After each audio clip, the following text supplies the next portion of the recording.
All right, I'll call the meeting to order.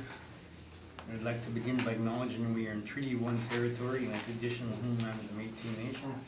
My name is Neil Harden. I'm chairing today's panel, and with me is Maurice Perrigan to my immediate left and Lynn Nisbet to my far left. The assessor today is Matthew Barakas, and the recording secretary is Kara Balsha. We will be hearing applications for revision of the assessment rule in accordance with the Municipal Assessment Act. The matters for which revision is requested have been described in each application, and will limit discussion to those matters. The statements that the applicants or the assessor make at this hearing are sworn testimony, and anyone speaking to the matters must be sworn in. Be advised that comparisons of assessments of properties are not considered evidence of market value by the board. The board is appointed annually by council and is independent of it in its city administration. It makes its decisions on the basis of the evidence provided at this hearing, and issues a written order that will be mailed to all parties as soon as possible.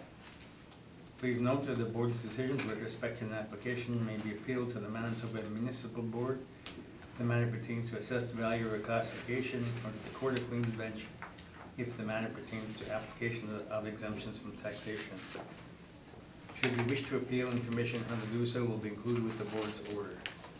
With respect to the hearing process, I will confirm the matters to be addressed with each applicant following the swearing in.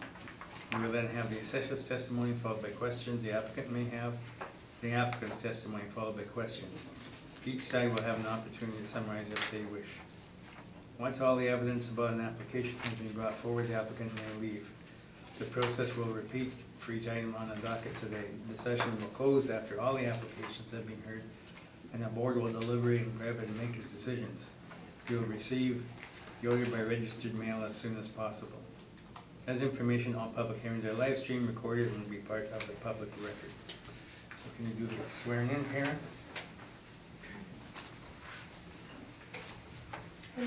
Yes. Please state your name. Matthew Burgess. Do you affirm the evidence you present to you, the truth, and nothing but the truth? Yes. Please state your name. Do you affirm the evidence you present to you, the truth, the whole truth, and nothing but the truth? Thank you. All right, so the first item on today's agenda is 165 John Forsyth. So can you begin? Yeah. Roll number 08007615 0000165 John Forsyth. It's an apartment built in 1986. We don't have an effective age on it. 18 suites, 21 outdoor parking spots. It's located John Forsyth, just north of Ward. Construction class D, wood and steel frame exterior walls. Page 2 shows they've been compliant, they've been good and had in their mailers, there's been no sales. Page 3, 18 two-bedroom units. The model rent assigned to it was $1,043.54. Gross potential rent assigned by the model $225, $405. Model vacancy and the 46.52 expense ratio, and 102,132 expenses comes up with a calculated net operating income 117,412. Capped at 5 as per age and area in our model. Estimated market value $2,348,000. Last go around it was $2 million. The board cut it to $2,019,000. What was that value? $2,019,000. So 2019000 2018. Page 4, rent comparables. Rent comparables are a little bit older than the subject property. Their average monthly rents bracket the subject property. They are a mix of 1 and 2 bedrooms. The subject property is only 2 bedrooms. Units. Page 5 are an example of some actual sales that took place in the reference period. The purpose of showing these rates is to illustrate the accuracy of the model and to substantiate the model-derived cap rates. They're not specific comparables to the property, so if you look at the third row of columns down, you'll see that we have cap rates calculated, an example of cap rates ranging from just over 4 to 5, 333 ward. We've all seen that one before. For the multifamily, which is what we're talking about today. Cap is modeled, though those are just examples. Page 5A, the next page is our cap rate chart, showing just some ranges, 20th and 80th percentile figures. And the rest of the brief, page 7 to 15, show the mailer history. I looked at the 3-year history of it, most notably looking at the net operating income. So if you look at page 7, the net operating income on line 218 near the bottom in the middle column is 124.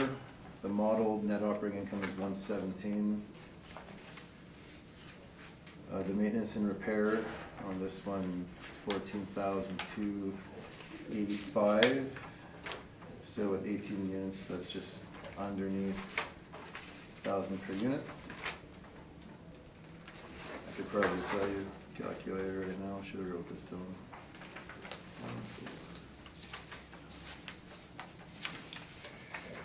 So that's 793 unit. Go to page 10, you'll see the income and expense statement for 2016.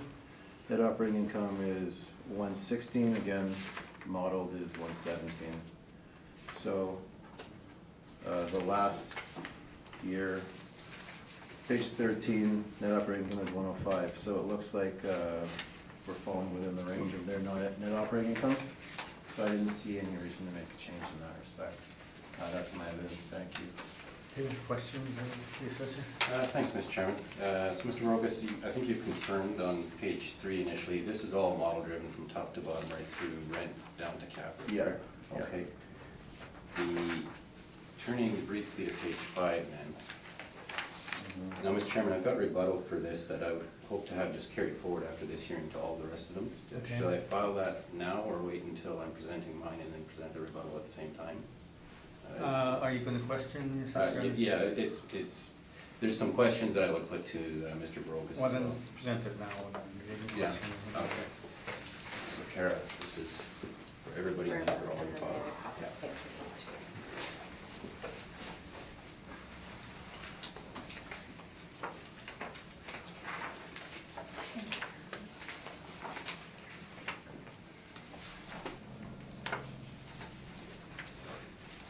So Mr. Brokus, on your page 5 then, were you aware that the sale number 1, which is Rock Street and Talbot and Maxwell, those 3 were purchased with intent to renovate? Were you aware of that?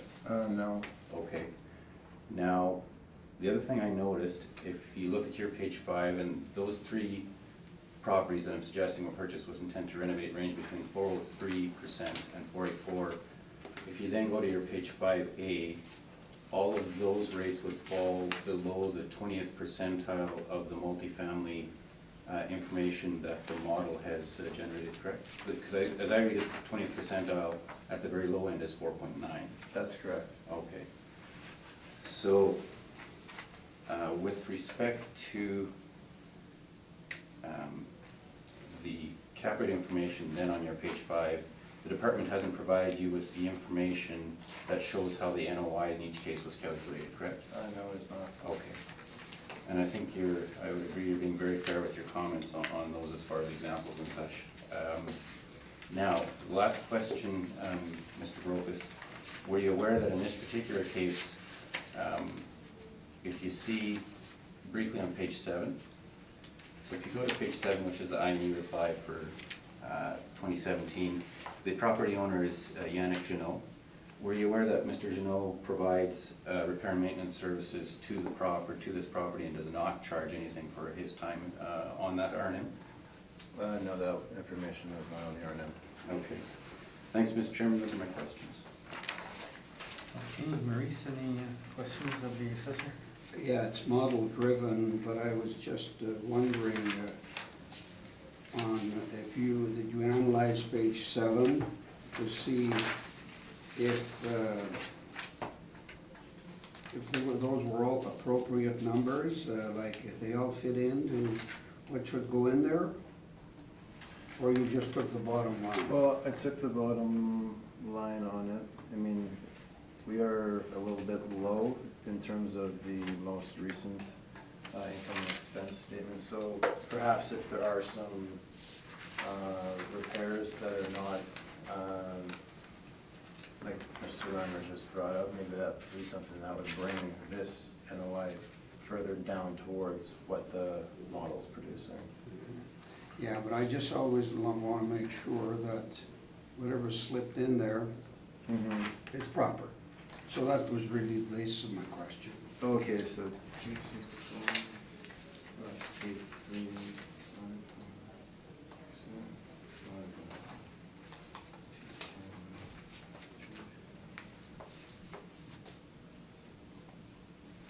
yeah, the R&M they're declaring is 793 now, if there's a bit more. Typically, Yeah.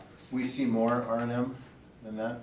It takes more than 700 per unit to operate, but that could be bringing this net operating income down to what the model's saying. Yeah. For a unit of this, I mean, it's hard to compare, but 793 is low. So what should it be typically, do you know? Typically? Yeah, for the building of this? Well, 1986. It depends on the condition it is in, and I'm just getting ahead of the game here. I haven't had the opportunity to inspect anything. But typically, closer to, I don't know, 1,000, 1,500 is more typical. We don't see too many below 1,000. Okay, thank you, Mr. Chairman. Thank you. Okay, Lynn, any questions? No, they've actually been answered, thank you. Okay, and I have no questions, so you can proceed with your... Thanks, Mr. Chairman. So perhaps then I'll start with, just briefly, my rebuttal brief. I'd asked Mr. Barocas concerning the 3 comparables on his page 5. I do note that his comparables number 1, 2, and 3, that's Roche, Talbot, and Maxwell, were purchased, all 3 of them were purchased with the intent to renovate, and there's documentation that we've attached to our rebuttal that confirms this. And the reason that's important is, of course, if you're in this system that we have here in this province, if you complete substantial renovations, then you of course are able to apply it to the RTB and get above rent, get approval for above guideline rent increases, and that can have a material impact on your net operating income and therefore in terms of financial modeling on what the imputed cap rate would be. That is the case, I would suggest, with these 3 properties, and the implications of that are, I'd suggest, also confirmed by the fact that all 3 of those fall well below the 20th percentile of the department's model. So it seems to confirm these things. We've also attached to our rebuttal the municipal board decision that talks about situations where properties are purchased with the intent to renovate and that little or no weight should be put on those properties. 333 Ward, Mr. Barocas wasn't provided with the department's workup for that. That's a property we have in our cap rate study as well, so I'll be presenting that in our materials. And again, as I asked Mr. Barocas, the department is not providing Mr. Barocas this morning with the breakdown of how the NOIs were arrived at. So I'm suggesting to this board that notwithstanding the raw figures in the brief, that the burden of proof has not been met in this case. So if now we turn to our main brief, I had asked Mr. Barocas about the owner, if he was aware that the owner provided repairs and maintenance services to the property, and he does in this case, and that is, I'd suggest, fundamentally a reason for the very low repairs and maintenance per suite that is shown on paper on this. If you think of, for instance, if you think of just a simple repair to an appliance, well, as soon as the repairman walks in the door, that's anywhere between $80 and $100 just for them to walk in the door. Then the labor to do the fix, and typically the parts involved with that labor are a minor part of the entire bill. That's the effect here of the owner providing those kind of services, repairs and maintenance services, and not charging for his labor. It's his own building, and that's what he's choosing to do, and it certainly will help on paper his bottom line, but one has to account for his input and his services that he's providing at no cost as well. So, Mr. Chairman, if we turn to page 7 of our materials, what we're suggesting in this case, given those circumstances, we are simply, if you look at the average column, the average income and expenses over that 3-year period would result in an NOI of $115,390. But what we're suggesting is, because of the very low repairs and maintenance expenses in this case, we would default to something that is approaching the assessor's expense ratio of 46.5%. The reason, though, that we still have a lower NOI than the department, if one goes further up in that stabilized column, the potential rent that we've applied is the actual 2017 as achieved at full occupancy of $209,115. Then we've applied the 2.6% vacancy, but then added in the laundry and parking. And if you see on the effective gross income line there on line 13, our stabilized EGI is $207,863 versus the department's $219,544, based on the actual performance of the property and with respect to the income specifically we're looking at 2017. So using the actual 2017 at the highest rates and the 46.5% R&M, or sorry, not R&M, but expense ratio, including that, assuming that bump to the R&M, it would be a relatively small one. Our NOI is $111,207, and we are asking for that NOI to be capitalized at a rate of 6%. So before I get to the cap rate study, I'll just refer, and this is similar to what Mr. Brokus has had as well in his materials. Starting at pages 14 through to the end of the brief at page 22, that's the income or the I&E replies for the subject property. Those figures are reflected in our workup, saving except for an assumed bump on the R&M. So now if we go to, please, I could ask the board members and Mr. Brokus to turn to our capitalization rate study. So in our study, if I could ask everyone to turn to page 3, please. I'm sorry, what page? Page 3.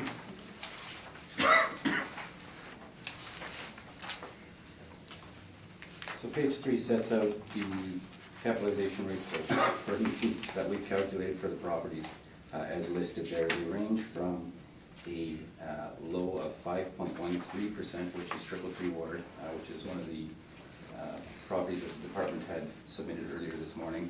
So that's at the low end, up to a high of, I believe it's 6.65%. 6.65%, which is 512 Balmoral.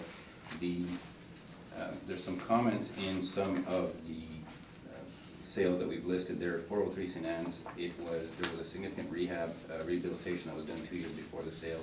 Similarly, with 155 Mighton, there was renovated in 2011 and 12. And as I alluded to, when those things are done, one applies to the RTB for higher than guideline rent increases, and they were granted that. And so with those considerations in mind, and given the data that we've got for these sales, the suggestions we have at the bottom of that page and we bracketed it by age. So for pre-1946, 6.25 to 6.6, but going through to the property, the ages of the properties that we'll typically be seeing this morning, the bracket from 1960 to 74 and 75 to 97, we're suggesting a rate of 6%. For newer properties, and we've defined that as 98 plus, we're suggesting 5.25. But for the subject falling within the bracket next to it, we're suggesting 6% based on the comparables that we've provided and the sales evidence that we've provided this morning. The details of how we're calculating the NOI and the cap rates are located on pages 6 through 13, I believe, through 14. So those details of the NOI calculations and our cap rate derivations are shown on those pages. The remainder of the materials relate to all the backup, the broker studies, some of the information that we've got concerning the properties that verifies the numbers we're using, and similar kind of more detailed evidence backing up what we're suggesting. So for those reasons, I'm asking the board this morning, in the case of the subject, to reduce the assessment based on our NOI in the 6% cap to $1,853,000. Thank you. Okay, questions of the appellant? Okay. Can I talk about the rebuttal first? Sure, go ahead. Any question on that? Yeah, so page 9.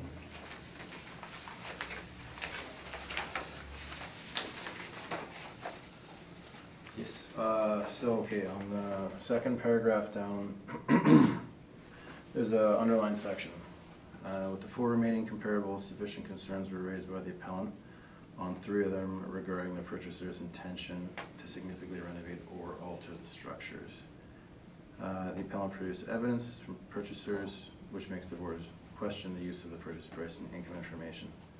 Then it says the board does not accept that any intention to renovate should disqualify a property sale. A renovation should be massive, significant financial investment on the part of the property owner. One will cause future rents to substantially increase. Modification of building envelope or realignment of structural walls. So it looks like that the board is disagreeing, like you guys brought it up, but the board is disagreeing that that is the case. No, they said it has to be a very significant financial investment, and they gave examples. But I can tell you, Mr. Broke, is that Mr. DuPont raised the issue with the board that when you've got a property that is purchased with intent to renovate, like significant renovations, and don't get me wrong, I'm not suggesting, run-of-the-mill maintenance or even, some minor capital items. It has to be significant renovations.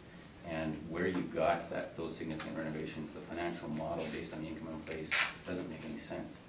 And so what I'm suggesting is, while I'm entirely agreeing it has to be significant renovations, you can use the 2 examples or beyond that. If you're spending, capital in the 400,000, 500,000, 700,000 range for a lot of properties, that gets to be very substantial. Sometimes for the larger ones, it gets to be even north of that. But those are significant renovations. The entire process is predicated on what's the income stream that's being modeled. Is it truly just the income in place or the unrenovated asset, or is it something materially different? In the case of Mr. DuPont's suggestion in this municipal order, it was materially different, and I'm suggesting that for the 3 properties that the department's provided, where there was intent to renovate with material renovations, in the case of one of them to be over $400,000, then those are material renovations that would have an effect on the modeling and therefore cast out on the cap rates. Okay. But it does read correct that the board does not accept that the intention to renovate should disqualify a property sale. Were the sales, because you seem to have some details on our cap rate sales, was there modification of the building envelope or realignment of structural walls? No, I believe it was simply significant financial investments, okay? So, and that's taken directly out of the paragraph that you quoted. A renovation must be of significant financial investment on the part of the property owner. So the significant financial investment, if one turns to page 13 of our, page 17 of our rebuttal. So this is relating to 285 Maxwell. And as I said earlier, it's got to be significant, but in this case, there is a renovation to kitchen and bathrooms for over $400,000. I'd suggest that that's certainly significant, and it casts doubt on, a serious degree of doubt on what this purchaser was actually modeling when he was, running the financials and running the modeling on the property.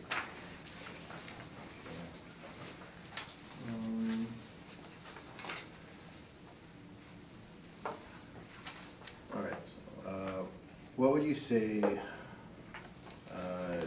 for this type of property, what kind of R&M, if you were to estimate, would you assign per unit on this property? Actually, I'm glad you've asked that, Mr. Wilkes, because my suggestion would be, you had mentioned 1,000 to 1,500. I'm going to suggest, and this will be borne out by the matters this morning, the top flight managers, the top tier managers that are interested in maintaining their assets well, and I've seen this over and over now for a couple of cycles, the R&M will range typically between something closer to, at the low end, you talked about it at the high end, I'm going to suggest at the low end, sort of $1,500 up to sometimes north of 2,000. So for R&M for the subject, and for the reasons I've given, where if you think about the R&M services, labor is typically worth a whole lot more than parts when you're talking about routine maintenance, not capital items, but routine maintenance. So certainly, in the case of the subject, I would suggest you have to, you've got to take something that's closer to between at least $1,200 and $1,500. It's a smaller building, and it's a fairly simple building, but I'd say between 12 and 15. Now, we haven't done that. We've just taken the 46.5%, and I think about the bump on our expenses. Yeah, the bump in our expenses is only about 10 grand, so that would assume an R&M of closer to $1,250 to $1,350 per door. Okay. So 1250, 1350, this is a 1986. Okay, so turning to page 3 of your cap rate. Oh, the cap rate study? The cap rate study, Okay. yeah.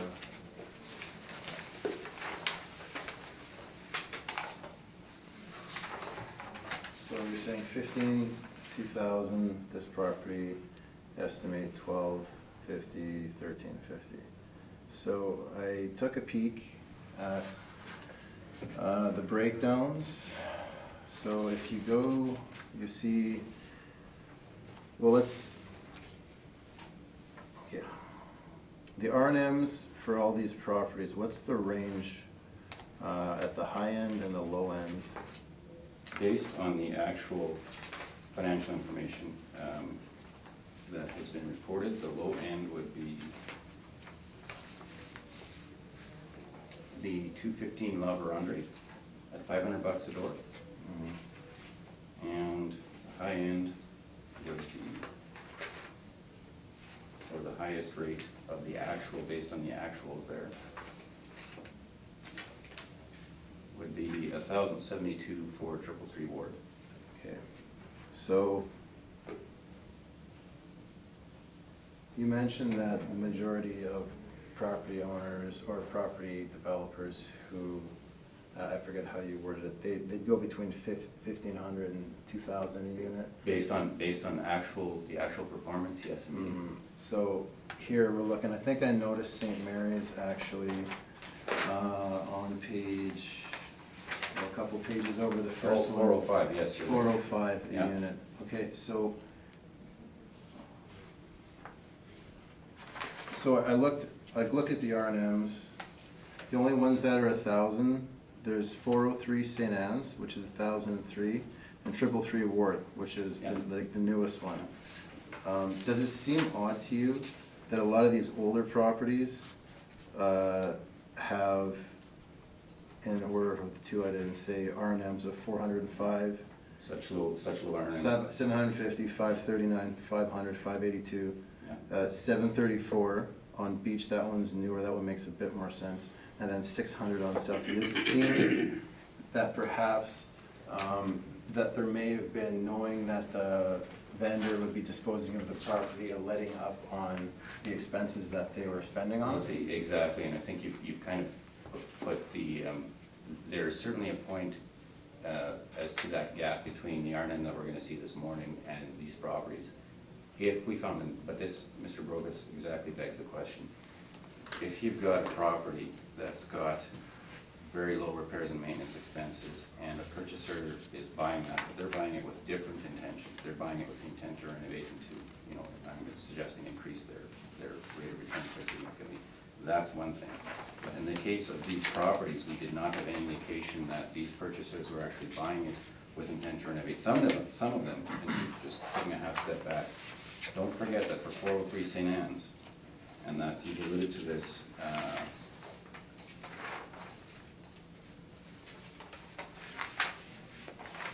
on 403 St. Anne's, for instance, this is now page 7, there was some rehab work done, and in terms of 155 Mighton, there was some rehab work done.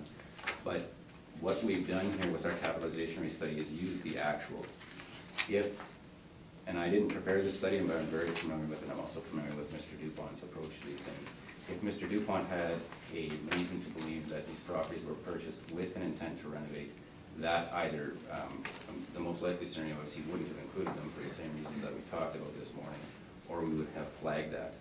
There were a couple of renovations that were done, but we have, as we've done with the properties this morning, other than the adjustment for the R&M, owner providing R&M in the case of the subject, we've been taking the actual performance of the property, including the actual R&M, making perhaps small adjustments, but nothing substantial, similar to what we're doing here, where we're taking the actual R&M. But your point is right, the actual R&Ms that we've used in our cap rate calculation are certainly lower than what we're gonna see this morning, based on the actual performance of the property. Do you think in purchasing the property, the purchaser would assume that they would have to, you mentioned 15 to 2,000, and for some of these properties, they, on your lower end, spend triple on R&M to carry them forward on a long-term basis, and what sort of factor on your cap rate would that have if a higher R&M, even 1,000 per suite, which Well, is certainly, if you increase the R&M to 1,000 per suite, that's going to have the effect of reducing the cap rate, because of course your NOI is going down, absolutely. But what I'm suggesting, Mr. Barokas, is, as we've done with the rest of these properties, because we don't have any information or any indication that these are being bought with the intent to renovate, and using that skewed model, we're using the same methodology for our property this morning as we are for the cap rate, where we're using the actuals. The R&M for these properties, no doubt, and agreeing mathematically that if one increases the R&M, that would have an effect of depressing the cap rates or lowering the cap rates, absolutely. Okay, so St. Mary's, 210, they submitted a sales questionnaire. Are you aware that they indicated that they bought it with a 5.5 cap rate in mind? No, I wasn't actually. Do you have evidence of that, or? I got, yeah, I have a piece of paper here, for a mailer, I only made one copy. I would like to get, if we're making that suggestion, I would like to get a copy of that. This is a different one, yeah. Well, I can pass it around if people want to look at it. Next time I'll come with one.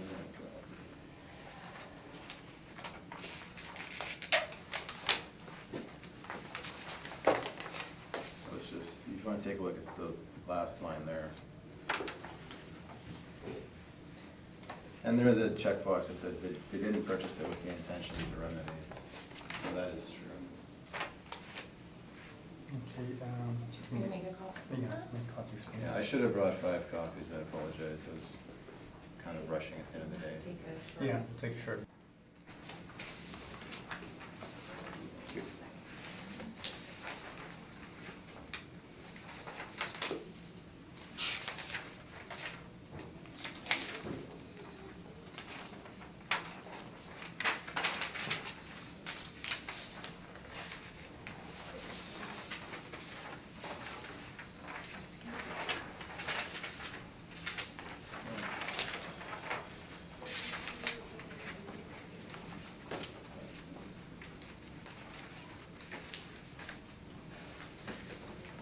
Okay, you can. Okay, proceed now. sorry, I apologize for that, I will have 5 copies next time, that's,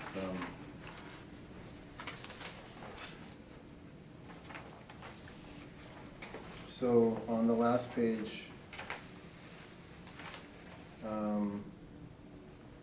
for St. Mary's, it's on the sales mailer, it says, item 32, was the purchase price based on the property's net operating income?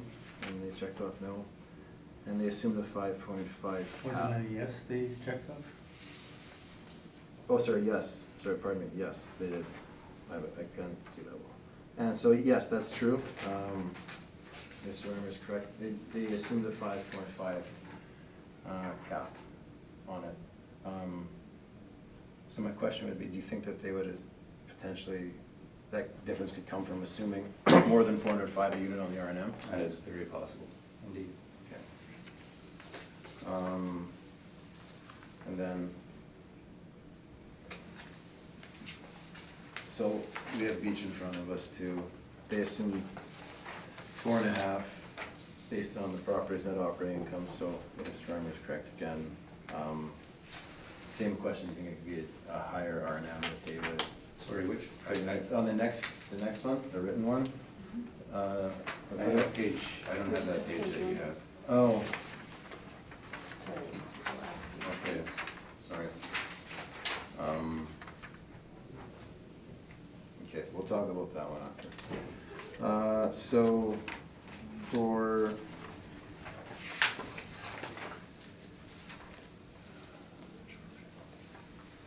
so going to the breakdown for 333 Ward, which is located on Page 12? page 12. We're pretty close on that one. You guys are at 5.13, we're at 5.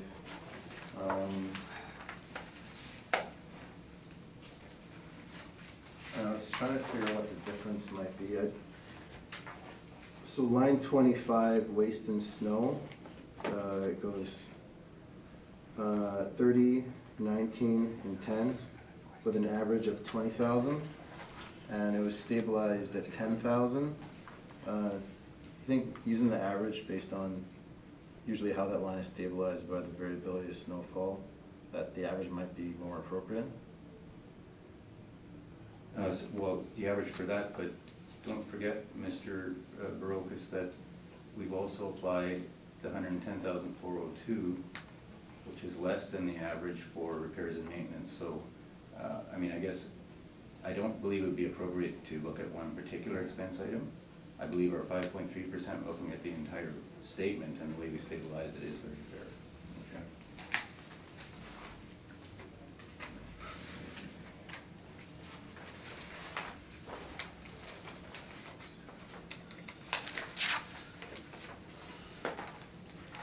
Do you think any of these properties with the low R&M are candidates for renovation?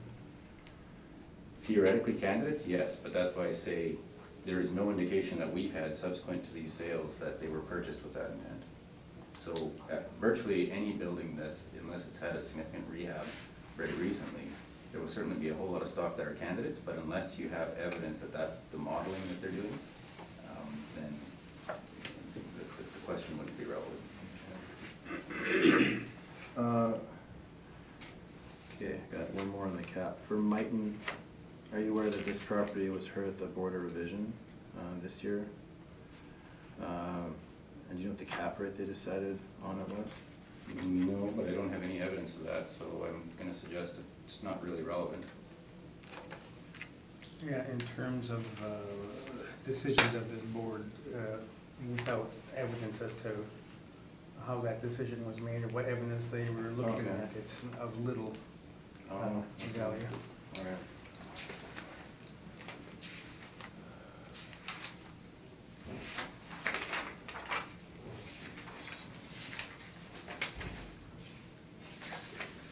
Those are my questions, thank you.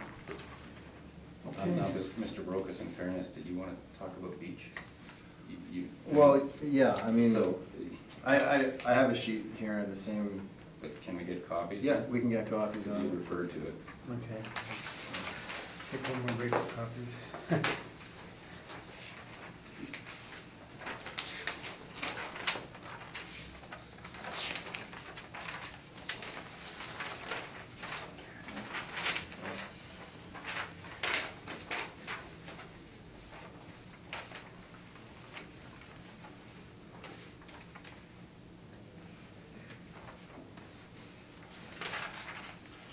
Okay, so on the backside, it says they assumed a 4.5 cap rate on the property. Do you think that would have anything to do with the level of repair and maintenance? It could certainly have a connection to it. If one turns to our page 13 of our cap study, again, we certainly believe we're being very fair in terms of how we've stabilized it, but the assumptions that this individual made relative to our assumptions in getting to the 5.2 or 42% would be different. There's no doubt about that. Okay. And for, go to page 8, 155 Mighton. RVA, is that post renovation estimation or what is that? That's our evaluation group, so it's information obtained from our evaluation group in terms of how we stabilize it and what we assume. Oh, okay, so that's not like actuals or anything? It may be, the quick answer would be, I'm not sure where the source of that information would have come from, but it looks like it was actuals prior to the sale. I mean, they're looking for information just prior to the sale as well to determine the value, so we have included, in this case, there's slight differences between their assumptions and ours in expenses, but that results in a slightly lower cap actually than they calculated. Okay. And then, page 10. For repair and maintenance, the 2016 pro forma line, I believe that was taken from an advertisement saying that it would, only 1,800 on the repair and maintenance, and it looks like Yeah, it no, was stabilized at 3,000, which is 500 a unit. right. Does that seem a bit out of line compared to 13, 14, 15 too? Well, yeah, but if you look down, this is the, I guess, where I'd recall the range I was suggesting was between 1,500 and 2,000. And if you look at the numbers, particularly in 14 and 15, that will be values well north of that. And if you look further down in our comments, it states that actual R&M included CapEx, capital expenditures. So the determination was made likely based on the capital expenditures that were made, that the 1,800 on a go forward, based on the work that was done, would be closer to the mark for a period of time. But yes, again, I agree completely, it's much lower than the 3 years, but it does include the CapEx. Okay, those are my questions, thank you. Okay, Lynn, do you have questions or comments? No questions. Maurice? Yeah, go to your page, is it 7? That's the workup? Okay, so the main brief, Yeah. yes. I've got a few questions here. First of all, on the income,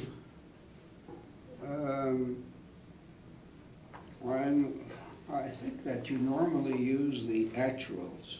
For 2017, yes, indeed. And then in this case, you've used the stabilized. No, well, okay, so. Well, that's. So let's look at line 3 initially, and because the key here, when we're talking about using actual, this is particularly important for the revenue sources. Mhm. And so for potential market gross rents, that's 2017 actual, 209,115. Mhm. Now, the one thing we've defaulted as far as the vacancy allowance goes, that's a market vacancy, that based on what the economic conditions were as of the reference date for apartments like this one. So there we've used the 2.6%. That is consistent with what it was in 16, it's higher than what it was in 17, but we would believe for our stabilizing purposes, 2.6% is in line with market. So actual gross rent, market vacancy allowance, and again, that wouldn't have a material effect. The average for the 3-year period leading up to it was about $1,000 or $1,200 less, so it's consistent with that. But then what we've done as well is we've applied the actual laundry and the actual parking revenue for 2017, so that's how we come up ultimately with on line 13 with our effective gross income of 207,863. So that is in fact the use of the 2017 actuals, save and except for the market vacancy allowance, which is slightly higher. Okay.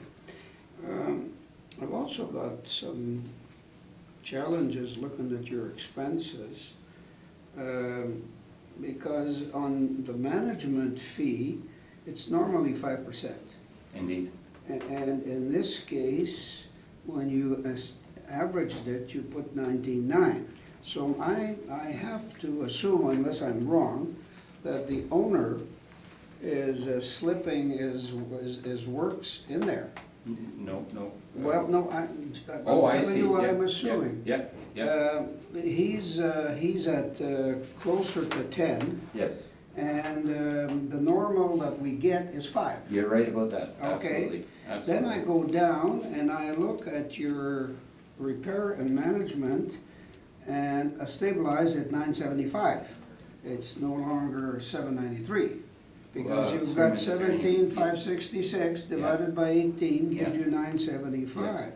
So I guess I'm challenged in how you then default to the city's 46.5 when I see these sort of, what I call them, distortions. I mean, I'm being respectful here. I'm just trying to understand how you can default to the city's 46.5 when all these figures are sort of, you're saying I'm coming up to 86, but then we'll adjust it by about 10, which will be like the city. But I got a problem how you're justifying that. Yeah, no, so then your point is very well received about the management fee, because that is at 5%. So the difference there, the board, and Mr. Brooks, if you can write this down, the difference is $9,506. So, recall my comments though, that the owner is providing the repairs and maintenance, and so, Mr. Therian, I think you're right, there's probably accounting to some extent in adding that to the what he's calling the management fee.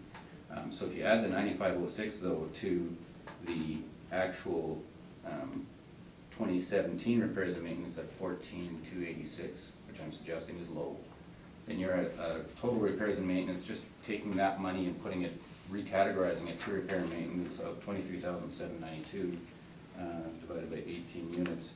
So now you're at 1,321 bucks a unit. So at the end of the day, I'm suggesting that all hangs together, but here's then the effect of all of that. It would be that the NOI would not be adjusted to as great an extent as we have adjusted it, and therefore, and I think Mr. Brocus's comments were fair, when one looks at what was actually happening, but you factor in the owner's labor, and if you take a look at what we're doing, we're probably ending up at something close to between 115 and 118, which is consistent with the department's NOI calculation of 117. I mean, we're only out by $6,000, I'll call it 6,000 bucks, so there's not a big difference, but your point about the management fee is well received, and I think that's partly where he was accounting for that labor, so I would agree with that. So what would be your new total expenses? Well, I'm suggesting that there's no way to calculate it with precision, so I'm suggesting that if one takes the expenses, that the model expense ratio is 46.5%, but if one adjusts it based on those figures, then it would be, we'd end up at the same NOI as the assessor, 117,412 or thereabouts. Assuming that it would be transferred dollar to dollar and there wouldn't be anything more, I think that's actually very cheap. As far as repairs and maintenance, services being provided for, like labor being provided for that building, very, very cheap. But if you just made that simple assumption, then you'd come in at an NOI basically bang on with the assessor, and that comes down to cap rate. Okay. I think that's all I had, yeah, because I raised the maintenance, it's 975, which was different from the 793 or whatever it was. Okay, thank you, Mr. Chairman. That was Did I my ask you? questions. Yes. Okay, just on the cap rate, this building is an 86 building, as of the reference date, would it be 32 years old? Yes.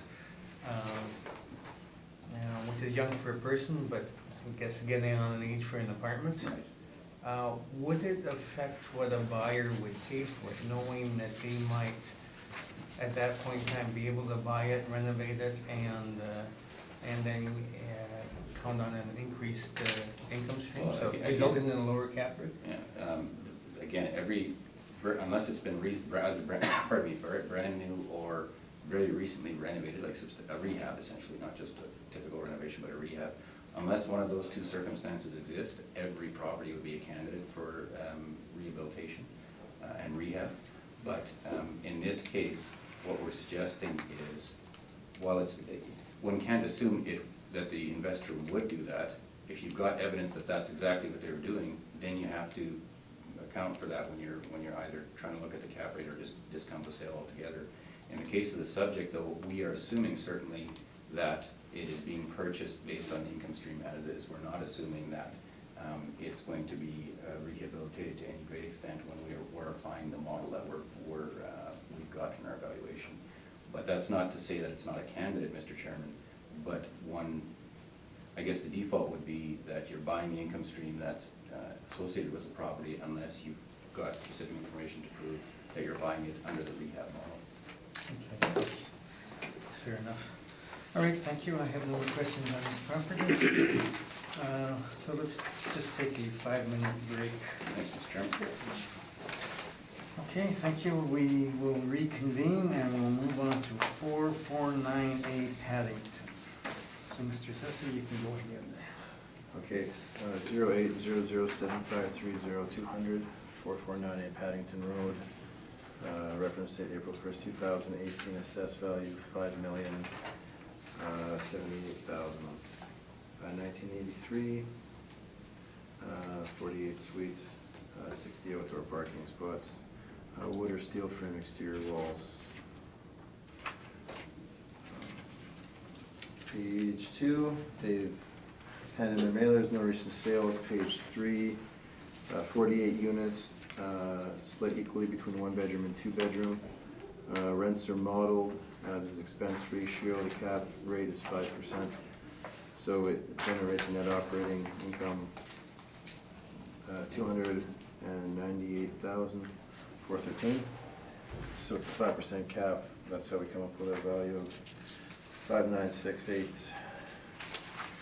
So if you go to page 4, you'll see the rental comps in the area. Similar in age. They bracket the property in terms of average monthly rent. They are also properties that are split between 1- and 2-bedroom units. Okay, so page 5. What I did is I took a look. I was able to have the time to take a look at the actual income and expenses. So what I did is I tried to do stabilization on this property and compare it to see how it's performing over a period of years in comparison to what numbers the model is assigning it, as another method to see how applicable the model is on this property. So information was taken from income statements, which start on page 8 and fill out the rest of the brief. I'll reference those in more detail shortly. So I used 2017 income for potential, and then for vacancy, I used model vacancy, even though the average was 3.21. You'll notice 14, 15, and 16 were lower, and then in 17 there was higher vacancy, 8.73, based on what they were reporting. So when I looked at the repair and maintenance, that wasn't slated, that line, the repair and maintenance line, that information there, that's the repair and maintenance that they self-declared wasn't major repair and maintenance.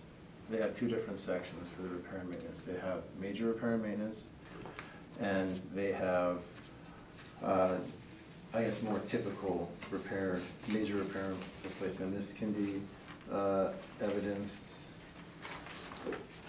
you'll see on page 10. They make a distinction in regards to what they call major repair and maintenance. And then if you go backwards, page 9, you'll see that they have just more typical maintenance. So they have the first line, AC repair and maintenance, on page 9 for maintenance. And then for major repair and maintenance, they have it separately accounted for under the major repair and maintenance. They've made a distinction in regards to this. It seems like the items in this list are more capital in nature in terms of replacements, parking lot major repairs, upgrades. So I didn't include repair and maintenance from page 10 in my calculations for any of the years that were slated under major repair and maintenance. Going back to page 5, circling around to the vacancy, you'll see that 8.73 was the vacancy in 2017.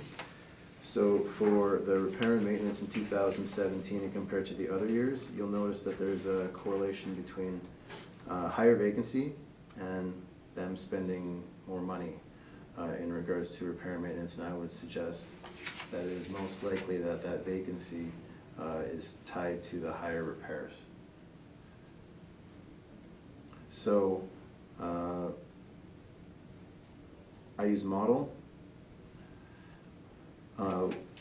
So that came out to an effective gross income 558 to 47, and then I stabilized using using their accounting as a template. Bad debt should have been included in vacancy, however, it is minuscule, and it was accounted for on my stabilized section. That should have been the income section, so I did that with the wrong method, but the number is accounted for. R&M stabilized, still including the higher year, was stabilized using the average of the 3 years, which is 1402 a unit, for a 1983, which is seemingly on the higher side. It's much higher than any of the cap rate properties we've seen today. It's higher than the last property. And that's without including the major repairs. So that's an indicator to me showing that it seems that 1402 just on the normal maintenance seems like not adding those additional major repairs to the total and stabilization made sense to me. Management, 5%, everything else, you can see in the note how I stabilized it. So it came out to a stabilized expense total of 261, with net operating income of 297, with a 5 cap. Our model net operating income is 298. We're pretty much the same thing, so I didn't make the distinction there. So I didn't make a change to this property. Thank you. Any questions? Thanks, Mr. Chairman, just a couple.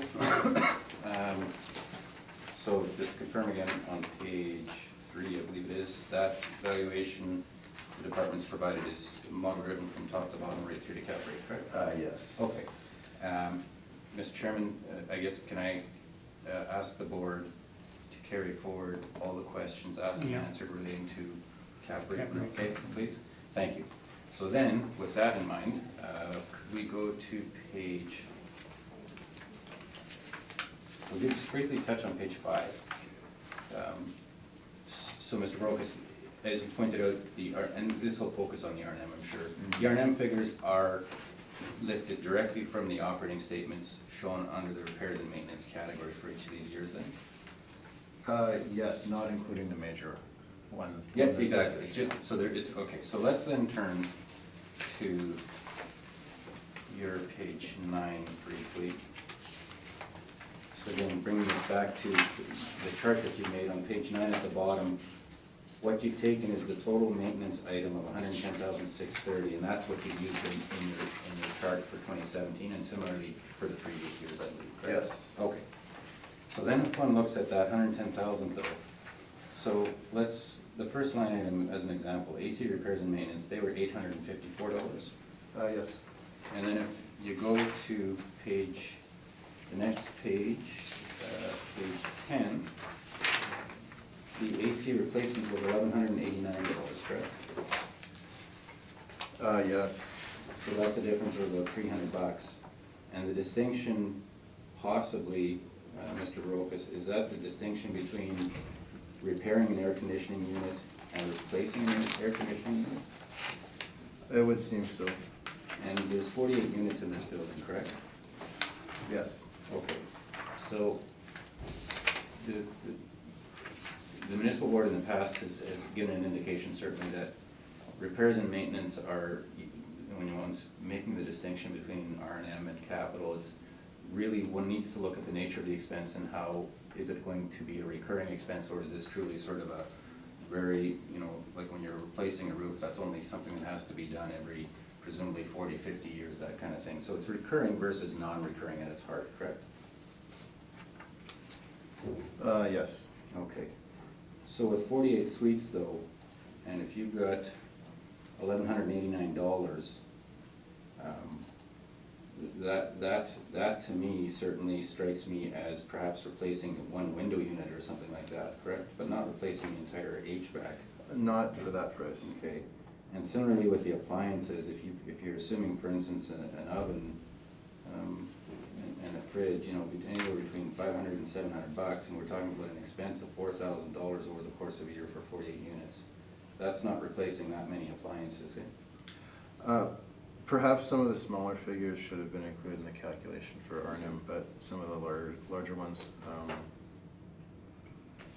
I'm not sure. You'd consider that non-recurring? Yeah, potentially. Okay. Now, and I think you and I can agree to some extent on the comment you made, because when one goes back then to page 5, and you've made a correlation between the R&M, and I'm looking at 2017 now specifically, the R&M, which is higher in the vacancy percentage, but based on your experience, we can agree that a turnover, if you've got higher turnover, that's going to result in typically higher repairs and maintenance, just relating to that turnover and the cleanup, possibly repairing some carpeting for that unit, those types of things, Yeah, where the good. turnover would. Yeah, for sure. Okay. Mr. Chairman, those are my questions, thank you. Okay, Maurice, questions of the assessor?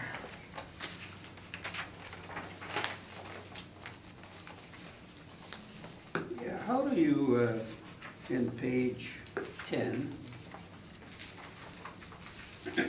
just curious here, exterior painting, staining, I know that's a big amount, but is that considered a major expense normally? I'm curious here, because that's, what, $15,000? For exterior painting, Painting and staining, 15,000, yeah. I mean, it's not something that happens every year. Mhm. So we look at more reoccurring things, and Mr. Armour, I believe he's correct in what he's saying in regards to some of the lower number of figures on what they've slated as major Okay. repair and replacement could very well Okay. be more or something that should be included. Okay, so, but appliance replacement, I thought was always considered a major expense. It's probably on rotation, so I'm trying to see what figure we can add. 1189, 4180, is there $10,000 there maybe? That should fall, I don't know how to do this, but because you made the comment, some of them should go somewhere else, potentially. So I guess I'm trying to get a handle on that a little bit. Yeah, some of the smaller ones, like the replacement of the air conditioning unit. Yeah, that's a window. It's a funny thing, right? Because if you do it all at once, then it falls under cap. But if you do it kind of like piecewise over Yeah. years, Okay. then you can put that in your R&M. So there's a little bit of. I guess that's up to you. Well, yeah, but I'm trying to get some guidance how you Yeah. see this stuff when you do it, that's all. It's kind of a grayer area. Yeah, okay, thank you, that's all, Mr. Chairman. Okay, Lynn, questions? Okay, and I have no questions, so you can. Thanks, Mr. Chairman. I'd like to pick up on Mr. Therrien's questions and comments though, because this is certainly a recurring theme in this, the ongoing debate over what's R&M and what's CapEx and what's not.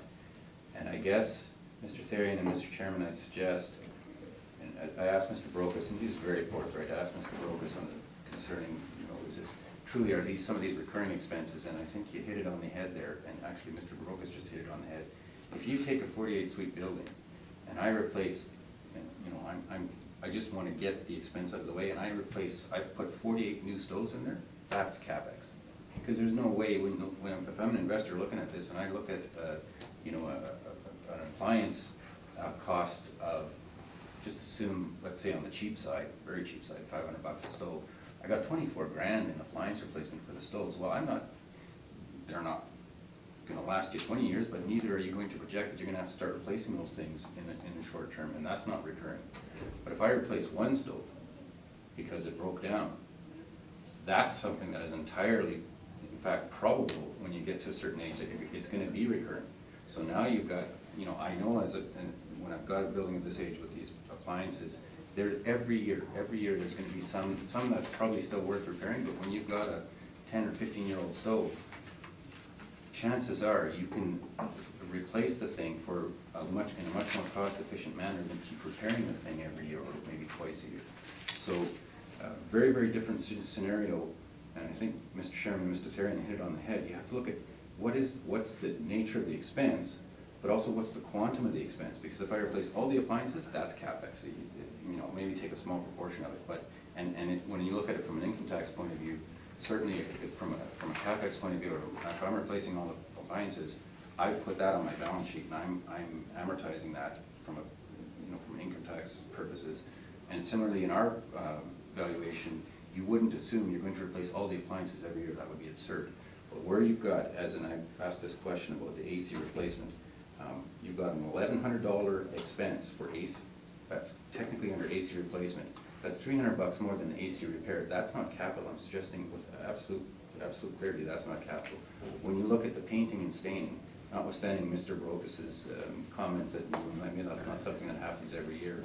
Well, not every year, but certainly when you're talking about exterior painting and staining, I'm repainting my deck to my chagrin every 3 to 4 years. It's not and I'm actually thinking about ripping that out and putting the maintenance stuff in there. But it's not something that it wouldn't be recurring, perhaps not to that extent every year, but certainly it's an expense that would recur in the near term. So that's going to frame the argument I'm making this morning concerning the repairs and maintenance for the subject. So then I'll touch perhaps briefly on our overall valuation, and then I'll get to some of the details. So if one looks at on our brief, then if you go to page 7. Are we done with this? Oh, well, I was assuming I was presenting. Yeah, he's presenting, we've had questions on the cities. Yeah. Oh, yeah. No, I was still on the city, because they asked a question and I was on the city stuff. Oh, yes, and I thought the questions were over. I apologize. Okay, that's okay. No, that's all. I thought I was in order, Okay. Mr. Chairman. All right, so we're still on the city. Well, I didn't think you presented. Am I wrong? He presented. 50%. Yeah, well, that's why I asked him the question. Okay, I'm getting more confused. Well, maybe you had questions, I don't know. No, I didn't have a question. No, we're done. Okay, I'm done. Okay, so you're presenting, I thought you were presenting already. I thought- Indeed, that was my intent too, so I apologize if I misunderstood that. Could I ask then the board members and Mr. Brooks to turn to our page 7 in our brief? So if one goes directly to initially to line 13, the effective gross income will only call it $7,000 less than the departments based on the 2017 actuals and using an average vacancy rate, in this case of 4.1%. So that's based on the 3-year average, but we are very, very close. So I won't dwell a lot on that. I will, however, ask the board to take a look at specifically line 27, the repairs and maintenance. So the R&M expense, certainly it's less than the 3-year average, but it's higher than the values except for 2017, sort of comparable to what it was in 2013, but it has varied significantly. But more importantly, you'll see that these numbers are not exactly the same as the numbers shown strictly in the R&M category on the financial or on the income statements. So, wondering what the best way to do this is.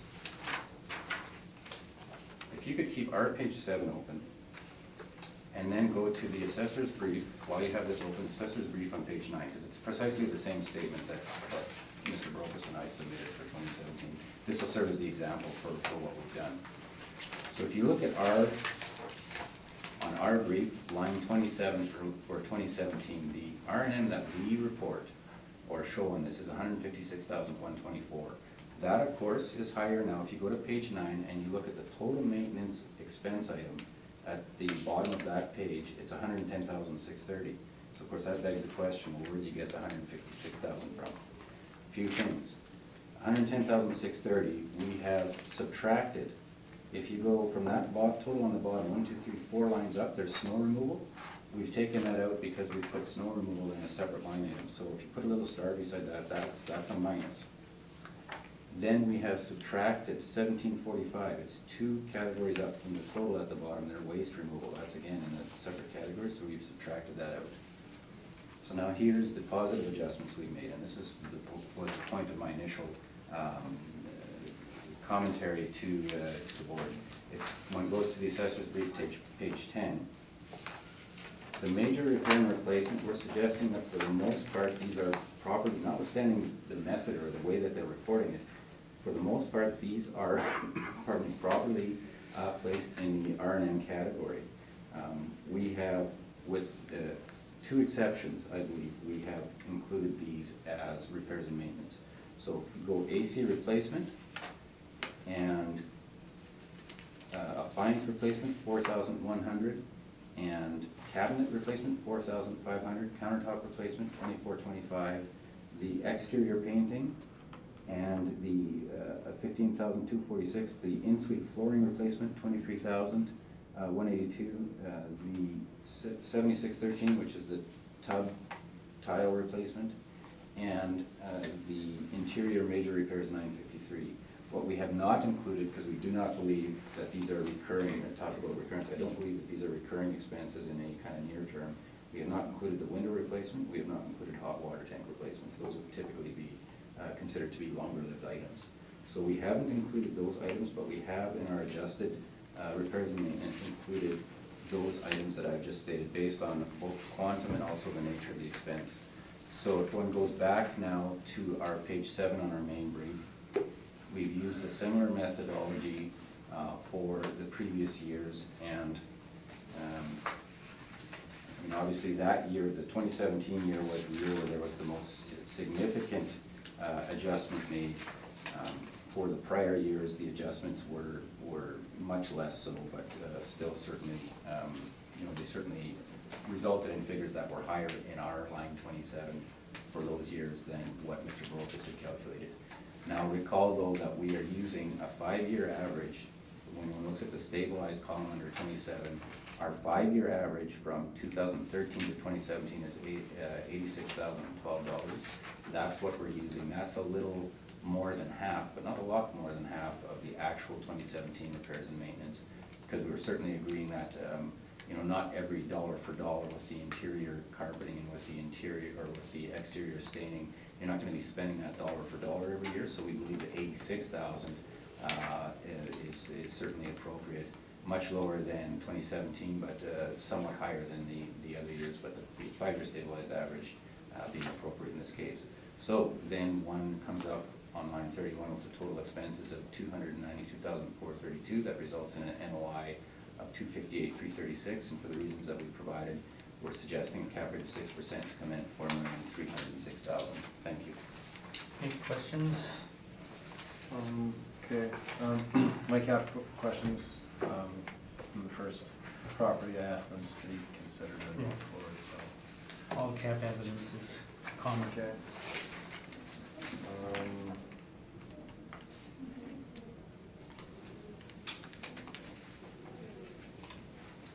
You mentioned you included painting in your calculation for R&M? It's in that cell for 2017. We haven't used that, recall, we've used a much lower stabilized amount, but yes, that our cell for 2017 for R&M includes all the adjustments I referred to. Oh, okay.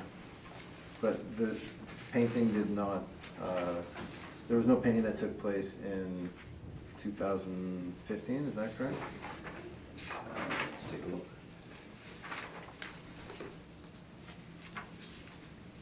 Year to date last year would have been 0. That is indeed correct. And then it didn't take place on page 13 in 2016 either.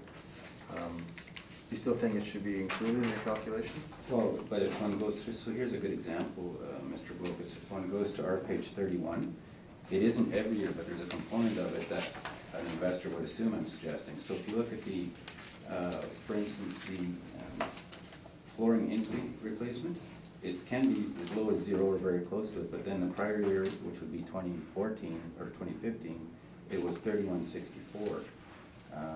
Similarly with the tub surrounds tiles, in the prior year it was 3528. So no doubt, some years, when you individualize, like when you take specific categories, absolutely it's going to be close to or at 0 some years, and it's going to be higher some years.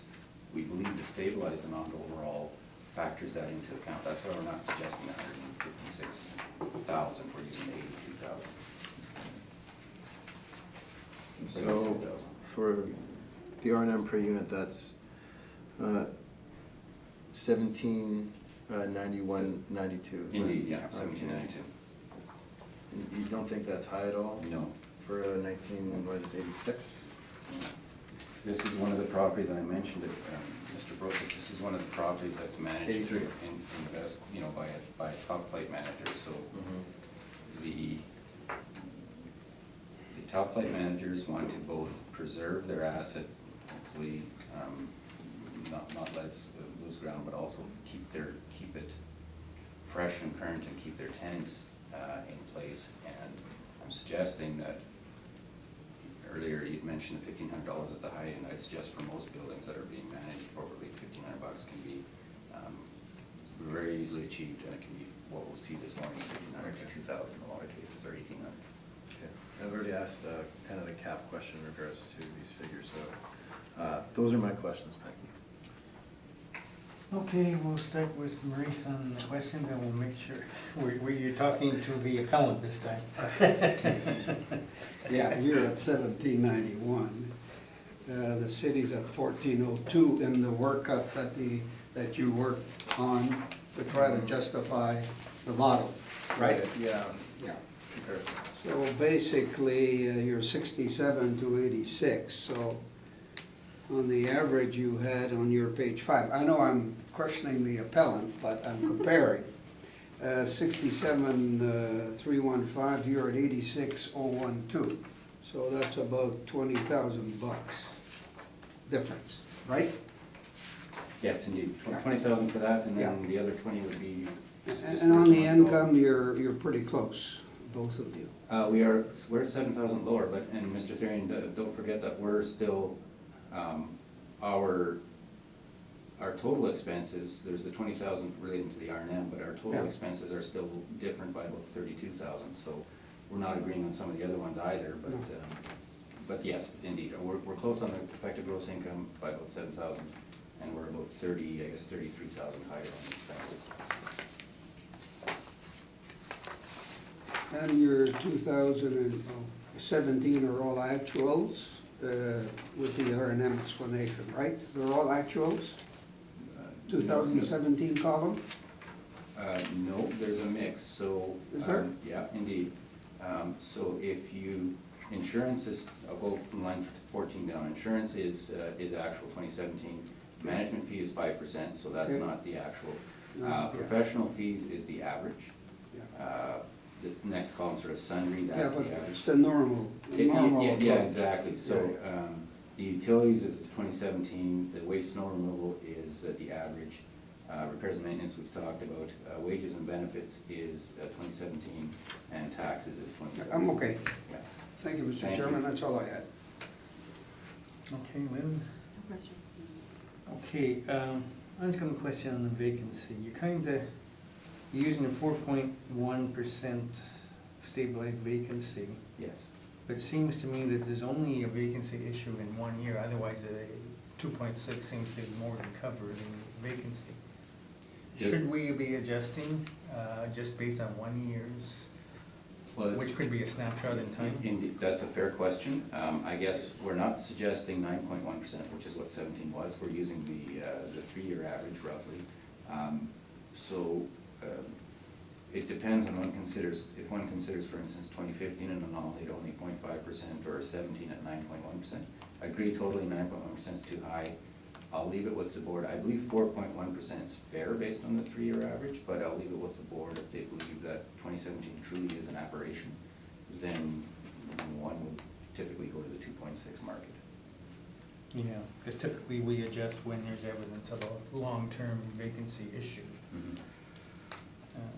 not a one-time snapshot. Well, and I mean, if you took the middle, I guess if you took the middle, 2015 appears very low, 2017 obviously appears high, and then 2016 was at 2.8. But again, I'll leave that with you Yeah. for your consideration. All right, thank you very much. I have no more questions.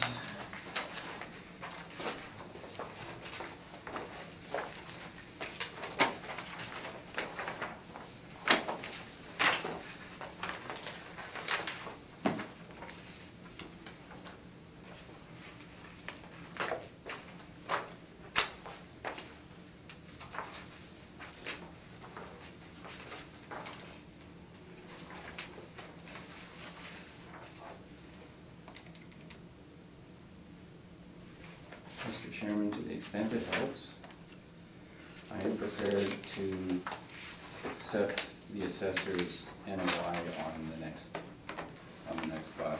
We're so close. Yeah, all right. Thank you. 780 Elizabeth Road, moving to Windsor Park. Yes.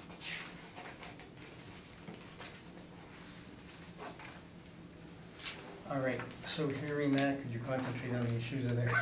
I guess it's a cap issue. Yeah, It okay. really is. 06-0214790078 Elizabeth Road.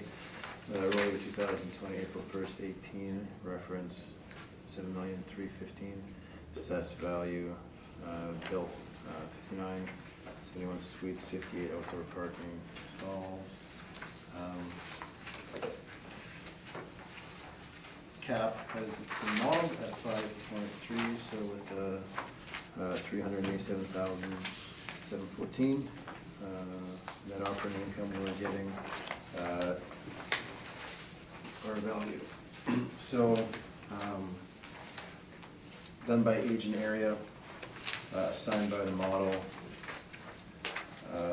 We've done a lot of talking about cap, so this one is just model income and expenses, model cap. Thank you. Okay, any questions? No, I'd like the cap rate discussion being asked and answered, please. Yeah. Okay, Maurice, questions? No, catching up. Oh. Just a slow guy.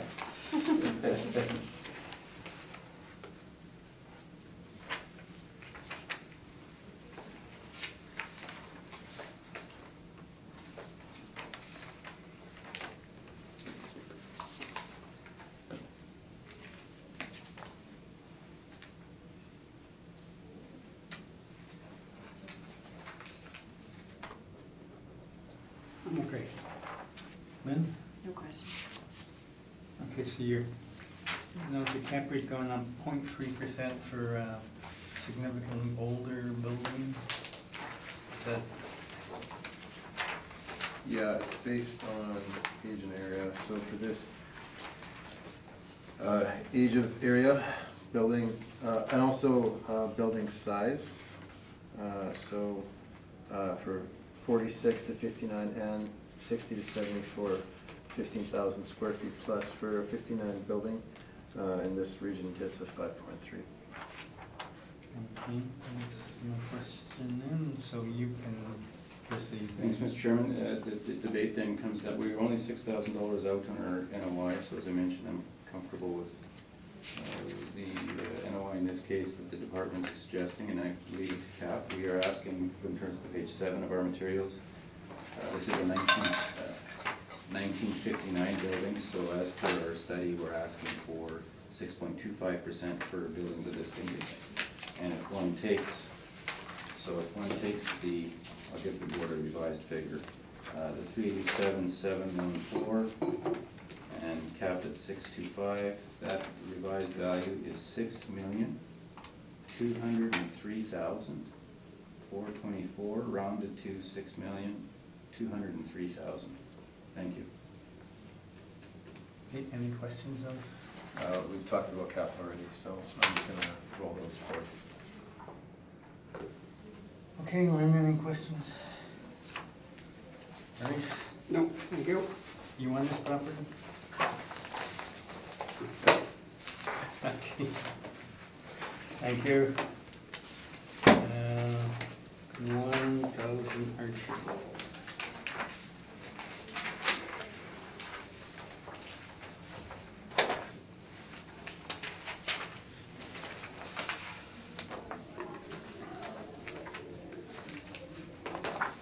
Staying in Windsor Park.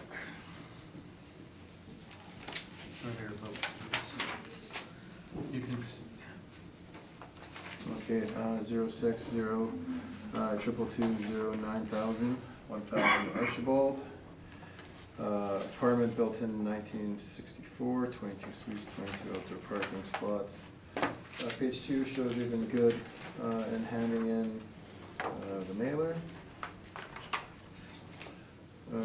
Subject sale history shows a sale in 2015 for $1,950,000. Page 3 is our income value summary taken from the model. With our model cap rate of 5.3, comes to an estimated market value of $2,142,000. Comps are on page 4.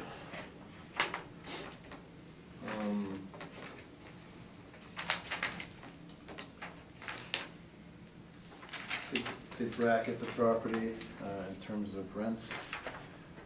They're all Windsor Park.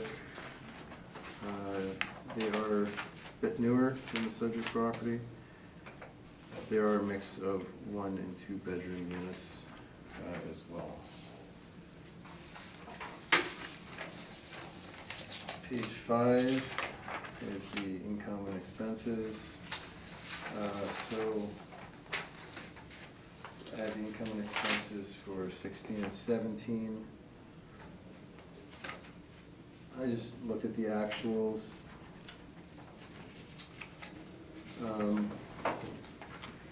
Most notably, 22 units. If you look at the R&M for 2016 on page 5, you'll see that it's quite high. 2017, the R&M. Excuse me for a minute. Is this the one, another one where it's really only the cap that's at issue? It's a very good question, and with only a slight slippage, it would be within $8,000 in the NOI. Okay, we'll just proceed with Oh, your yeah. expense. You haven't cheated yet. I haven't looked. I thought you said the next 3 Okay. properties would be basically cap rate. Oh, yeah, no, sorry, it was just the So,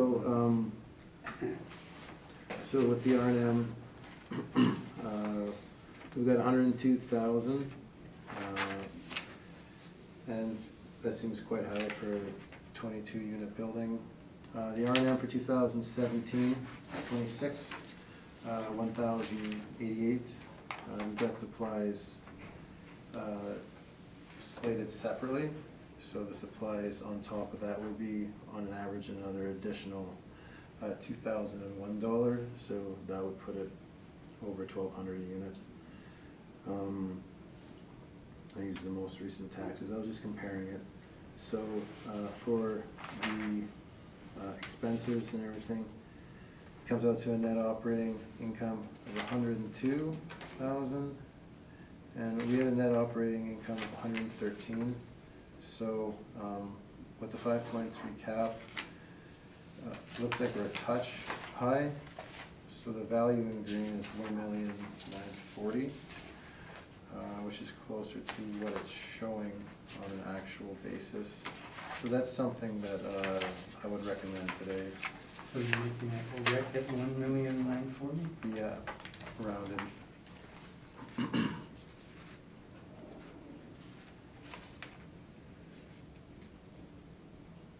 So the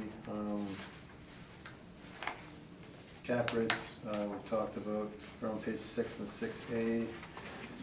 Page 8 onward are the expenses. So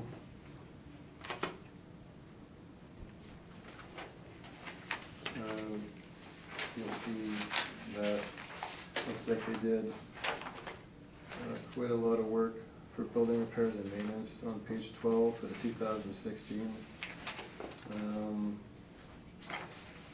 Looks like they renovated the place. You know, post a big expense like that, I think 12, 13 supplies included on an RM per suite basis is reasonable. And my rec is $1,940,000. Okay, how do you feel about that, Rec? We're closer, but still a wee bit apart. Okay. Any questions, Maurice, on Yeah, what's your NOI then? Your new NOI? If you go to page 5. Okay. 102? 102,846, which is highly similar to 2017. Okay, that's what I wanted to confirm.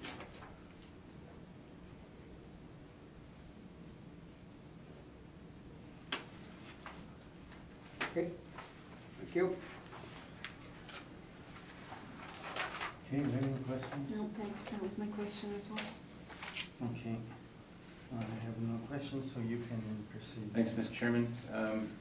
If we could keep Mr. Brokus, page 5 open and then turn to our page 7, please. We're actually very, very similar at the end of the day. So I'm not gonna dwell on it because we are so similar. I do note that our stabilized repair and maintenance in this case on our line 27, our stabilized amount is $29,432, which when you add the R&M for, as shown on Mr. Brooks's page 5 and sort of supplies, it's not identical, but it's extremely close. So at the end of the day, actually, what is happening in this case is our total expenses are lower, but our total effective gross income is lower.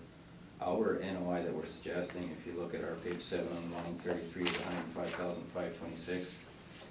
We're suggesting a cap rate for the reasons we talked about on the cap rate information at 6%, and we're coming in at a value of $1,759,000 rounded, and we're asking for that value this morning. Thank you. All right, any questions of the appellants? I mean, it looks like it's mostly a cap rate issue, so I'm not gonna belabor it, and we're just gonna see what you guys decide on that. Okay, any questions from Lynn, Maurice? No, I'm fine. All right.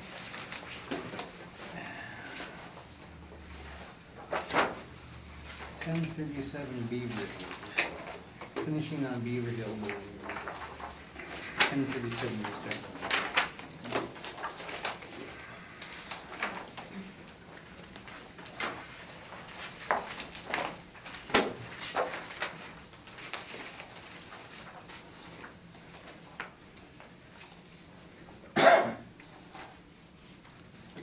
Okay, 1037 Beaver Hill.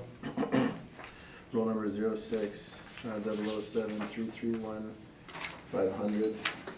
Roll year 2020, April 1, 18, assessed value 18. Pardon me, 725. Right, it's an apartment built in 79 with 156 suites, 209 outdoor parking spots, wood or steel frame exterior walls. Request for income information on page 2, they've been handing their stuff in, no recent sales. The modeled income value summary was applied to this property. 2.6 vacancy with a 50.72 expense ratio. 5 on the cap as per age and area. Estimated market value 18,725 rounded. Page 4, you'll see the comps. So the effective year built is bracketed. These are all 1 and 2 bedroom units. The average monthly rent is also bracketed by the comparables nearby.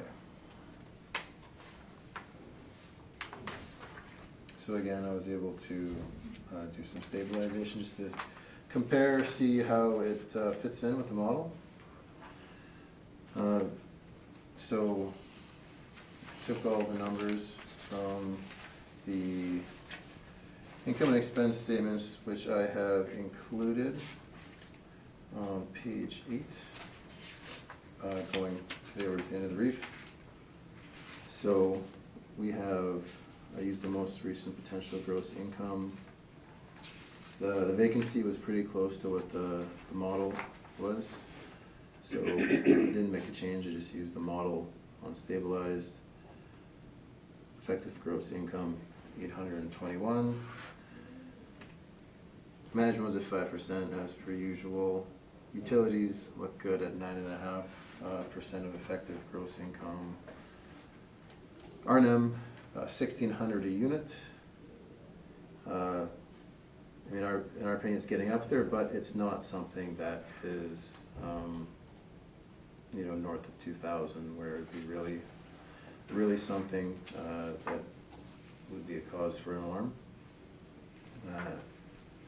In tandem with the expense ratio of 48.13% for this vintage of building, seems to make sense with what sort of experience I've had in looking at these properties. So it didn't seem like it was wildly low or wildly high.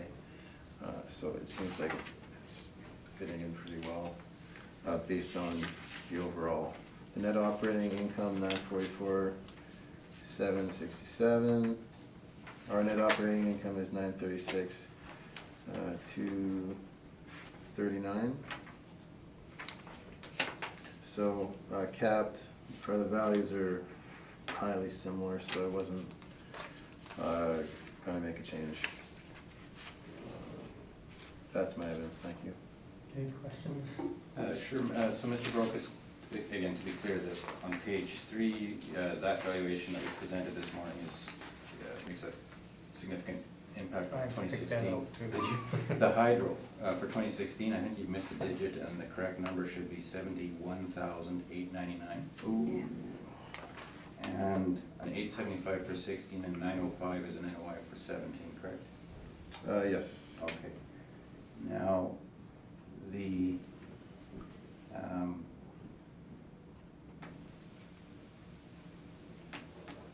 one last question then. The vacancy, you've applied the model, this is at the top of that page. The model is 2.6%, but the average over the 3-year period was 3.31%, correct? Yes. Okay. Thanks, Mr. Chairman, those are my questions. All right. Lynn, do you have any questions? No, I just did want to confirm that when we do adjust the hydro to the correct amount, that does change the stabilized, changes the average and then for the stabilized. For hydro, water, and heat, and a few other ones, you see in the note I put 2017. So you actually just I used the use most recent. actual- The most recent because rates change, it's the most recent So it really has no indication. effect on the. I think what Mr. Rammer was pointing out is just the overall expense ratio on the net operating income. But for stabilization, I used the most recent figures, which is the appropriate thing to So do. explain that to me again, how does the NOI change? Well, for my stabilized, it doesn't. Mhm. For the NOI for For the 2016 average would changes. change, but that column doesn't get Right, okay, average. gotcha. Thank you very much. Okay, all right. So that, yeah, that's the stabilized does not change, right? That is correct. No, I'm okay. Thank you. Okay, and Mr. Reimer picked up the same error that I did, so you can proceed with your. Thank you, Mr. Chairman. If I could ask the board members, Mr. Brokus, turn to page 7, please. This doesn't quite boil down to cap rate only, but it's pretty close. Couple of differences. The 2017, looking at the top half of the evaluation, our effective gross income on line 13 for 2017 is 1,810,000, and our stabilized effective gross income that we used is 1,808,829. That's based on the 17 actuals, which of course is the highest as far as the revenue goes. But then a 3-year average of vacancy. You'll see in the vacancy percentage, it ranges from a low of 2.8% in 15 to a high of 3.8% in 16, and then dips back down to 3% in 17. So it's certainly, we believe at 3.2% we're being fair with that allowance. Then along with the bad debt, and then plugging back in the laundry and parking income, and again, these were directly from the 2017 statements. We come in at 1,808,829. That is significantly lower, as you can see, than the model-driven EGI at 1,899, so we're quite a bit lower there. But if one goes down into line 31, as far as the total expenses, we are actually significantly lower there as well, as opposed to the model-driven expenses of 963, we're at 899,000. The repairs and maintenance, which is the recurring theme, of course, this morning on line 27, we stabilized it using the 5-year average of $270,057. If my math is right, I believe that works out to about $1,731 a suite. And this is based again on the 5-year average to get a very good sense of where this building, what kind of expense levels there are for this building.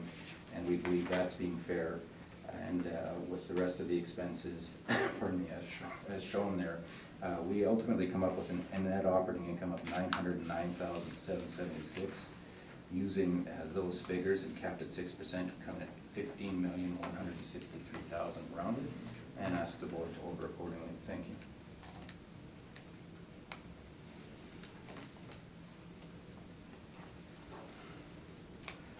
Okay, any questions? Okay. I believe it's the 2013 R&M. It's significantly higher than the other figures on your page 7. Yeah, that would be the high year, and then 2015 would be the low year, certainly. Okay, so the high year is 2,100 a unit. You think there could be some cap involved just based on your experience, properties in the cap rate study? Do you think that could be a little high? I guess, Mr. Brocus, I'm going to suggest while it's possible, it's extremely unlikely, and here's why I say that. One goes to page 14, please. And I know this client well, and I know the method that they report, as opposed to sending their own income statements out of their accounting systems. They're one of the fewer clients that reports on this form. So on page 14, there's the revenue expenses, and it's as I've laid out in the materials. Though the important thing here is this, page 15. They've got a capital cost summary, and this is where the intent of the form is for landlords to list capital items as they're incurred, and there's nothing listed on there. And the reason I'm suggesting this is important is because I know this client does in fact use those line items when they are reporting items that, in their opinion, are capital. So, Mr. Brocus, while I'm saying it's not impossible, I'm suggesting it's very unlikely based on my knowledge of the way this client reports and the information on the file.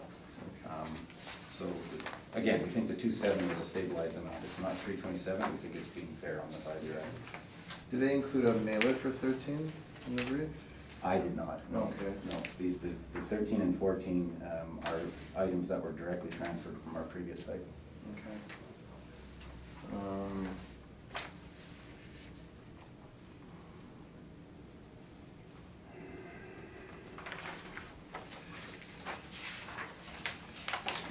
So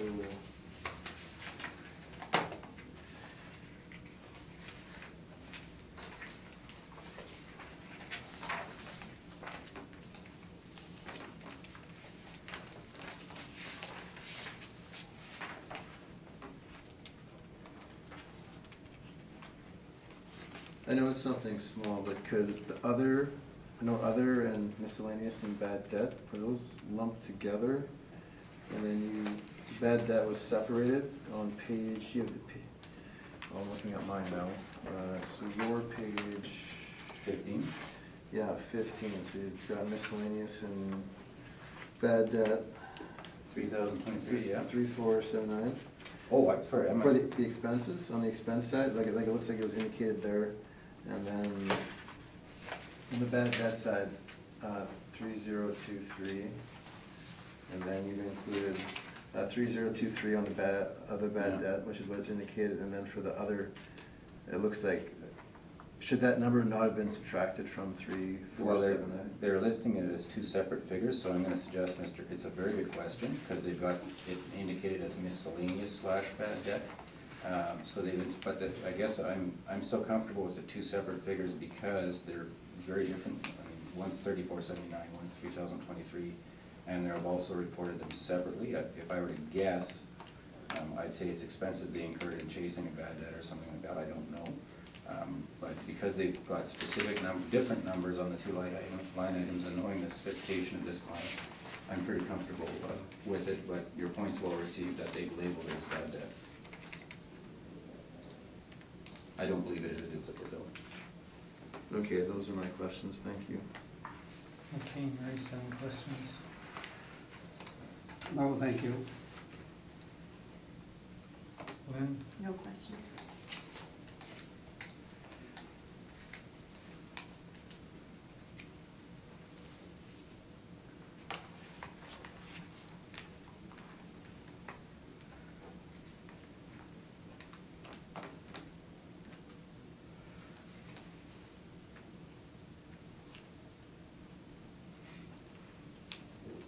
Okay, I have no questions.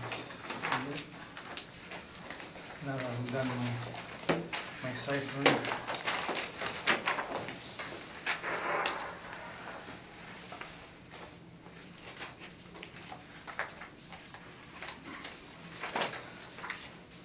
Okay.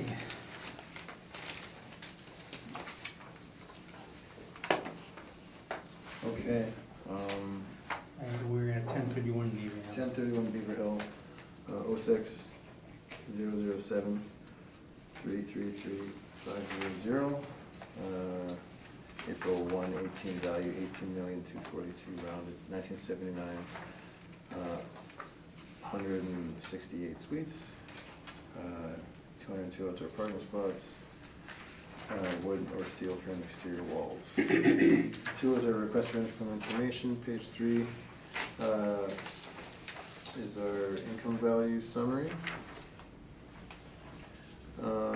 Page 4 is our rent comparables. Mary, I recognize them from the last property, because this property is quite similar to the last property. So, the rent comparables, again, they support the subject in the average monthly rent per unit, and the composition of the suites, and also the year built. The subject income and expense analysis, so, page 5. You'll notice vacancy is in red here. I ended up putting it 2.6 model. If you go back to my page 3, you'll notice that the model, you'll see that that's a 5% vacancy. Now, I noticed this after the briefing went to the notes.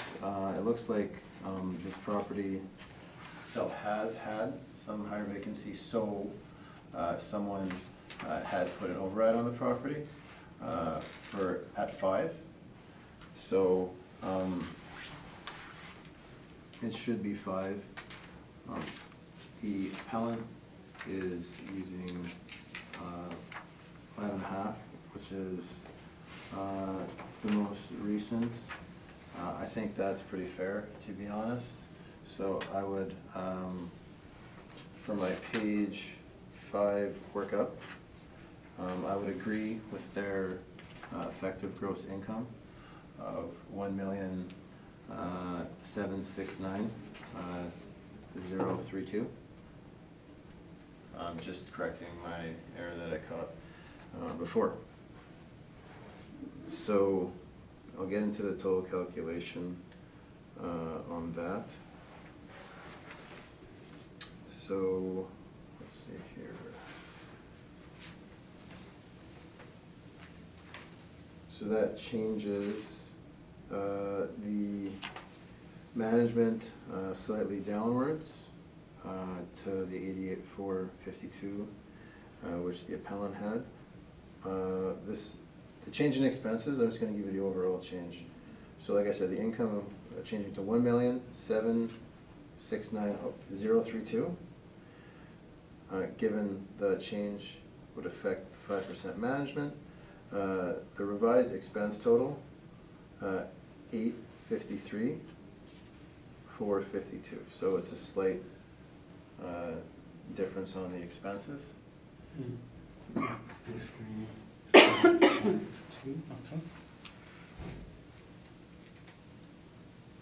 So that calculates a net operating income of 915,329.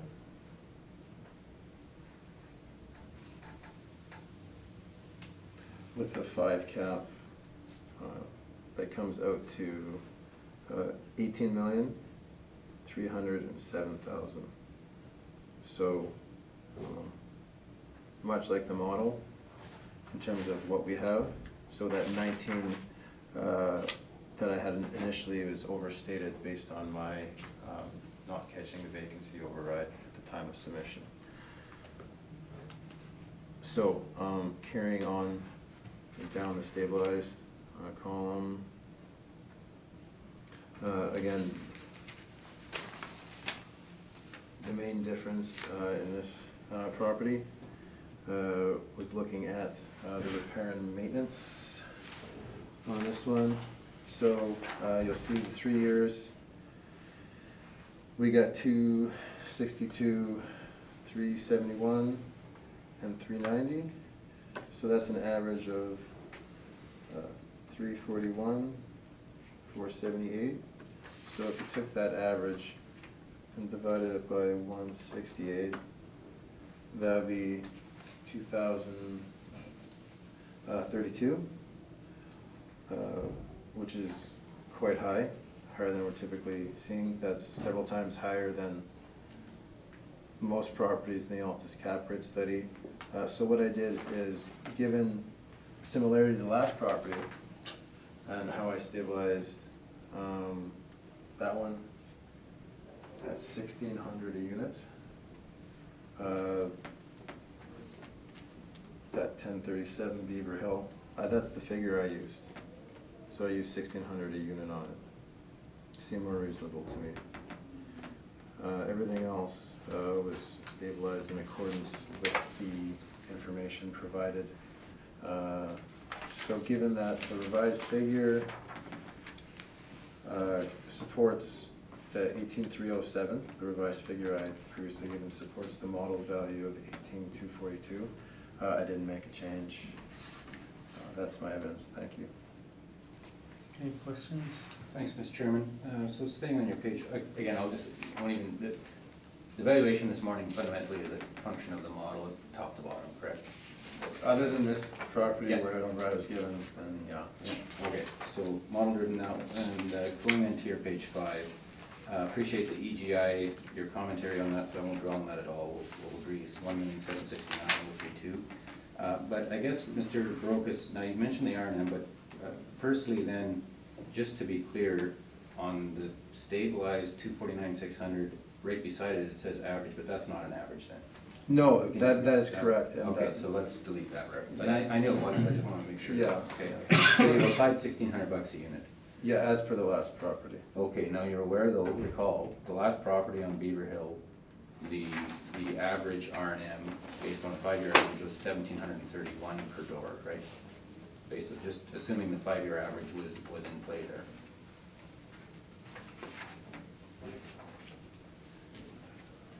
The 5-year, yeah, I had 16 for the 3 year. Right, and I understand you've done that, but the 5-year average is 7, and again, now, I haven't had the benefit of looking at our materials, but the 3-year average here would be higher still at 341,000, which I think you said was just north of 2,000 a door, correct? Yeah, 2032. So, based on that 5-year average for the previous property and the 3-year average here, if you took those two combined as a simple average, then we're talking about something that's closer to 1,850 or so per door, not 1,600 per unit. Yeah, typically, that's much higher than we see reported to us. It's a lot higher than the Altus cap rate studies. R&M, there's 3-year, 5-year breakdowns on those as Right. well. So 16, in my opinion, is still very high, but it's reasonable. Okay, so, cap questions asked and answered, and I believe those are my questions. Thanks, Mr. Chairman. Okay. Lynn, any questions? Yeah, can you confirm the number of suites is 168? 168. That's what I have, yes. Okay, so I'm looking at just, if I'm following your math on the R and M and Mhm. your stabilized number, so using 168 times 1,600 as you're pulling that, I get 268,800, Oh. not 249,600. I must So, have made Mr. it- Chairman, that's a very good point, and I would agree, I just did that math as well. Okay, So then I just need it to be worked through. okay, so you go 16 times 168. That's 268.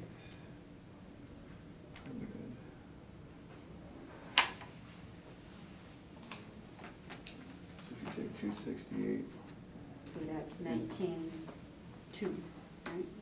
19,200 To expense. to the expenses, so then you subtract 19,200 from the net operating income.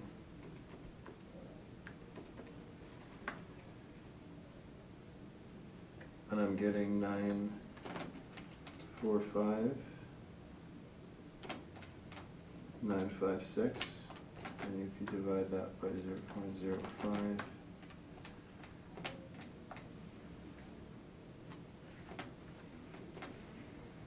Yeah, but may I suggest your new figure was 915,329 before, oh, right, I'm looking at the wrong yeah, one, okay.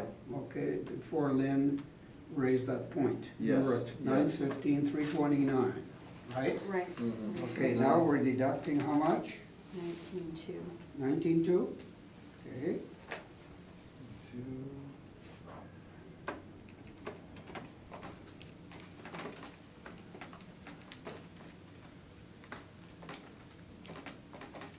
So 896, 129. yeah, there we go.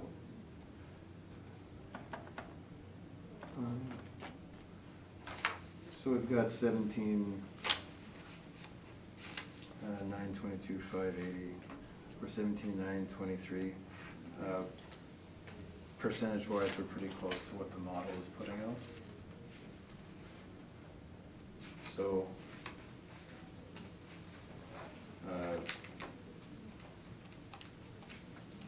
that's what that calculates, but we're pretty close to the model on estimating the R&M basis. So I wouldn't make a change for that small a difference. Thank you. Thank you for working that through.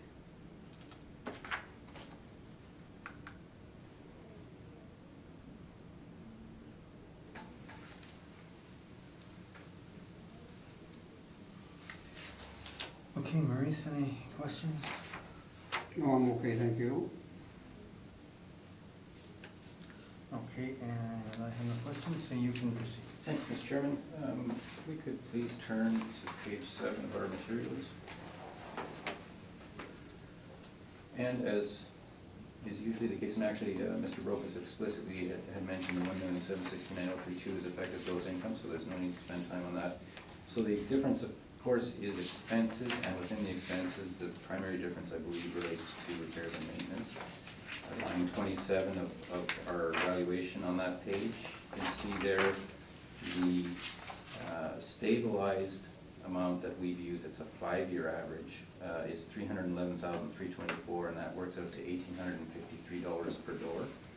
The 3-year average, as you'll see there, was actually much higher at $341,547, but we do believe that certainly the expenses overall were increasing, but there is a reason for taking a 5-year average, which we believe provides a very good representation of an appropriate stabilized amount. So we have used the 5-year average of 311,000.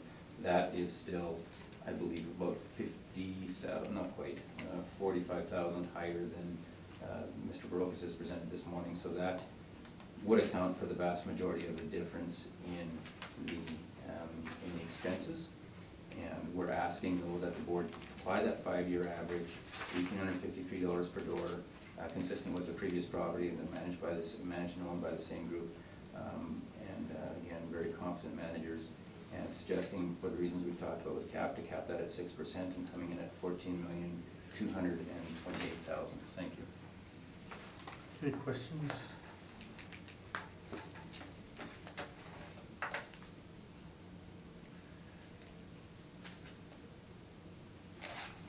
mean, there's a few high years. The most recent 2 years you reported are high, 16 and 17. Would it be likely that the years following are lower than those? I haven't looked at the years following, so I have no comment. But would an investor look at those years and anticipate lower expenses given the history of the property's repair and maintenance? That's the reason to use the 5-year average. Absolutely. We're not assuming 390 or 370, we use 311. What's the 5-year average? Okay, those are my questions, thank you. Okay, Maurice, any No questions. Lynn? No questions. Okay, thank you for that. Now on to a final property, going up the street to 395 Beaver Hill.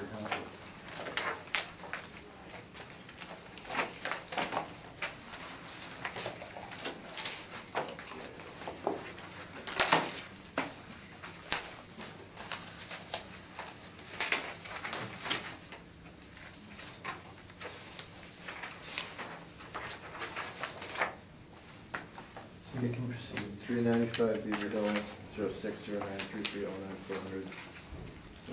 2020, April 1st, 2018, assessed value 18,720,000.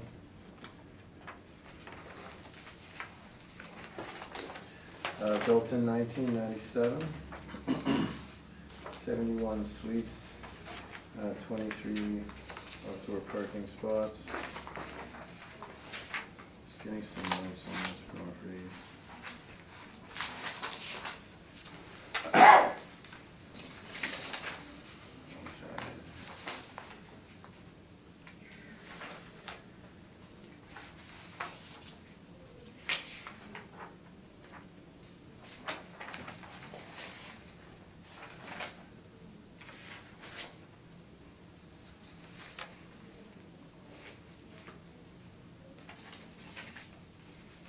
So this property is 40S institutional. It's a life lease property, not-for-profit, 55 life lease.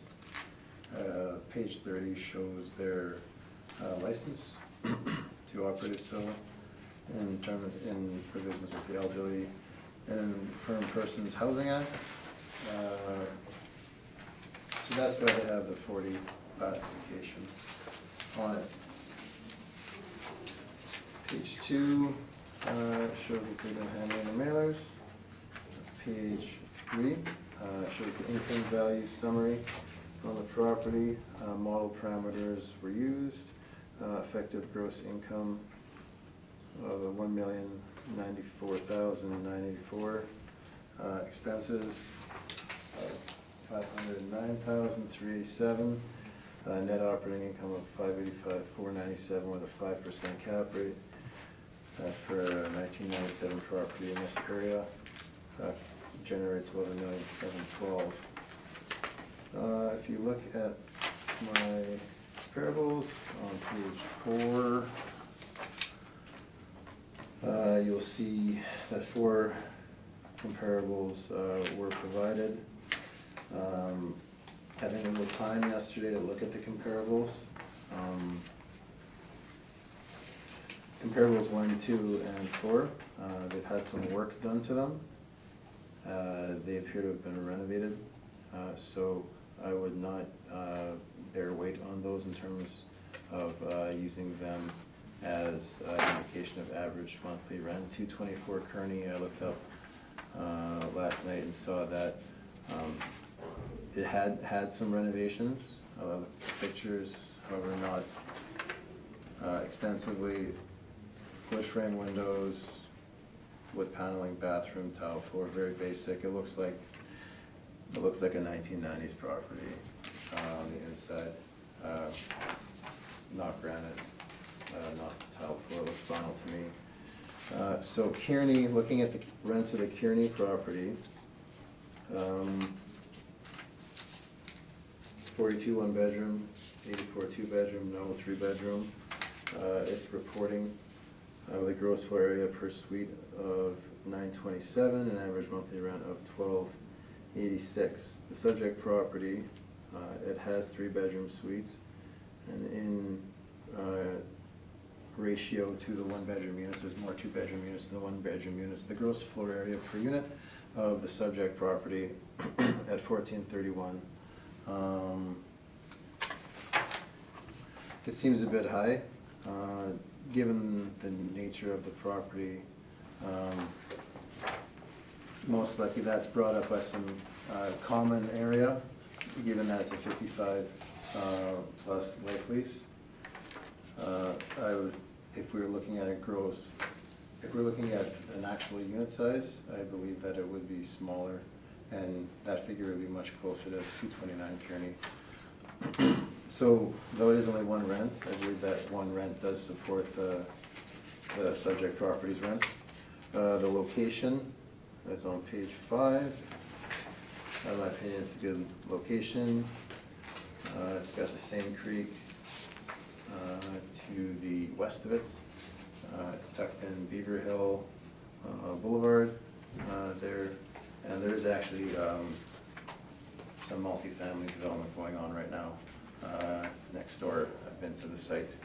They're building some big apartments next door along. They just built a new gym kids center there as well, so it's a popular spot.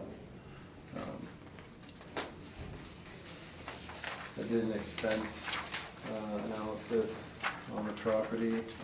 So what you'll notice as I was trying to get a handle of the expenses in comparison to the what was reported. So first thing you'll notice at the bottom, the property tax calculation, because we're looking at this as just a for-profit building. The actual taxes they reported was lower for 2017. They get a school tax exemption on this, so I just calculated it out. So the taxes are actually higher, but that is the appropriate thing to include in the pro forma, because someone buying this property as a for-profit place isn't going to have the exemption. So that's why the property taxes are $125,178 using the applicable mills and a 45% portioning as well. So even so, looking at the expenses that have been provided in the pages towards the end of my brief, I stabilized using the standard methodology, and using the R&M came out to 1555, which for a 1997 building, in my mind, seems high. But again, it's not out of the question. So I included it, so including that R&M, which I could consider to be a bit high, but it is what they reported, and it's within the, in my mind, the sphere of possibility.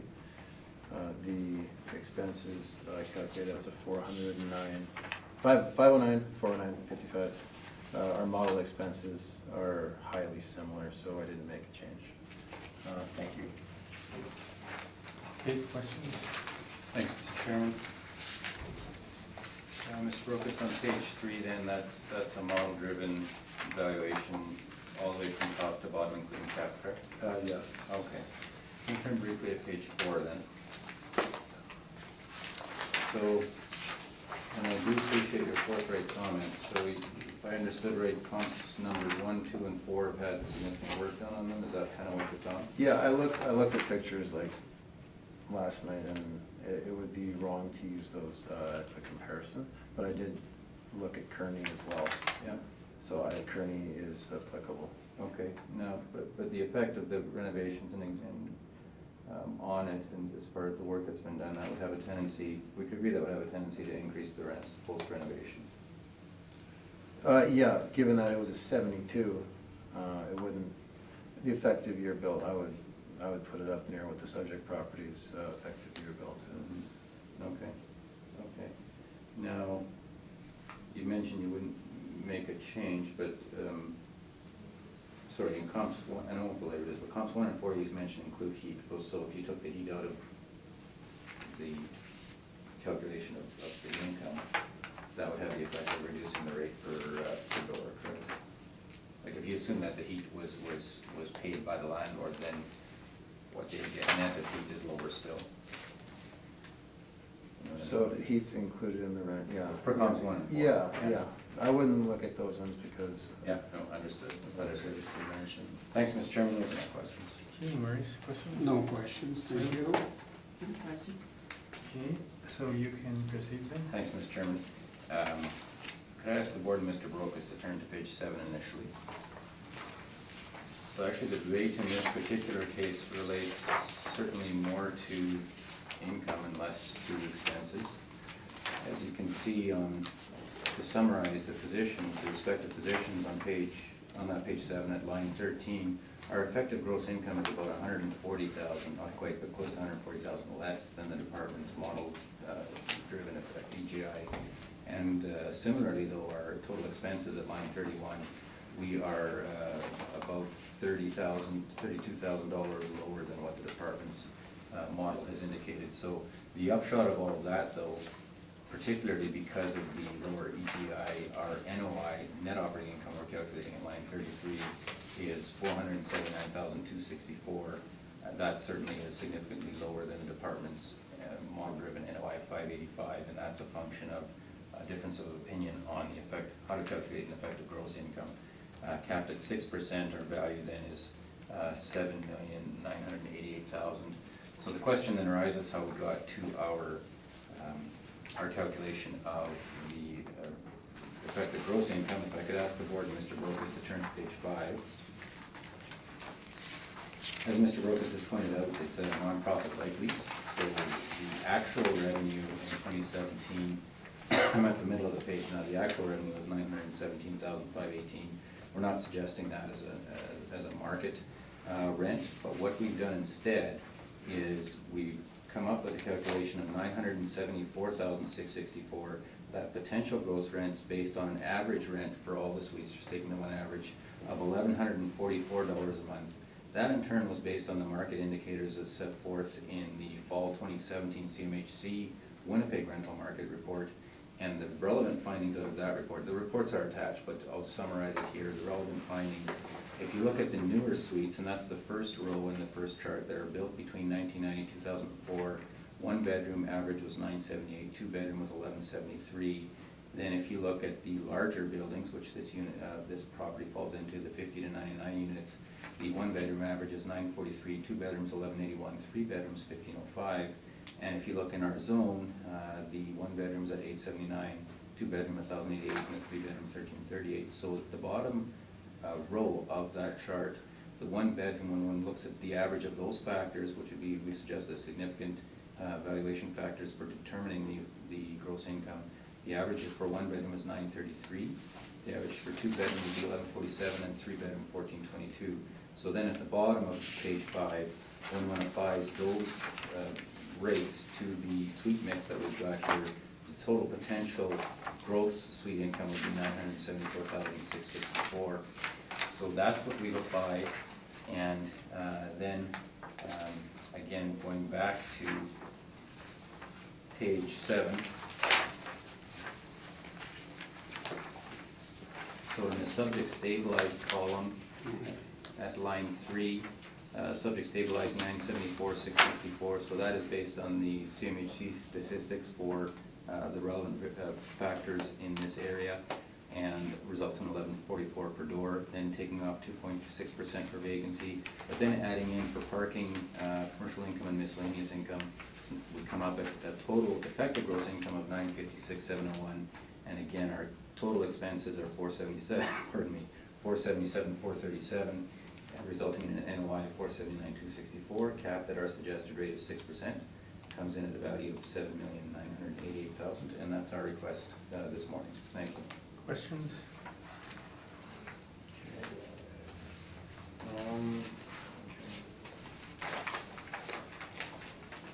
So turning to your page 2, it shows a picture of the property. Yes. In your opinion, do you think this is a good area for an apartment? Oh, sure, yeah, yeah. Being on the river and everything. Well, the same river, yes. Yeah, quiet neighborhood. I would assume so, yes. Yeah. Okay, so I noticed this property was signed 6% cap, and that's because it was built in 1997, right? Let me be sure of my answer. Yes, indeed, that's right. Okay, so just looking at your cap rate chart, cap rate study, page 1, Yes. it shows that you have a 6% cap rate ranging from 1960 to 1997. Yes. So essentially, so if this property had been built 1 year later, it would be getting a 5.25 cap. You are absolutely right, it's our, 97 was our bracket. Do you think maybe, given the location, nice neighborhood, and looking at your cap rate sales on page 3, the overall comparability of the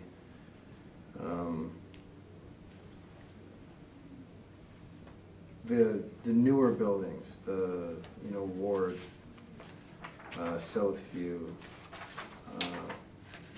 Beaches, different sort of setting, those ones having cap rates, you've calculated 5.13 and 5.59. Given the steep cliff that happens at 98, perhaps maybe somewhere along the line, keeping the neighborhood in mind, kind of these cap rates, stuff that maybe there'd be a 1-year effective age applied or something that would, it just seems to me that it's a bit high on the cap. You've correctly pointed out that our bracket, and I'm assuming the question is, should I adjust my cap rate? Yeah. Okay, so, I'll provide that answer. So Ward and Southview, looking at our chart again, 5.13 and 5.59, both newer buildings, but certainly there would be, your question isn't out of line that perhaps given the very steep decline from 6 to 5.25 on that bracket, and considering we're right on the bracket, if one were to apply something in that, I'm looking specifically at Southview, so something in that 5.75 range, well, that stands to reason.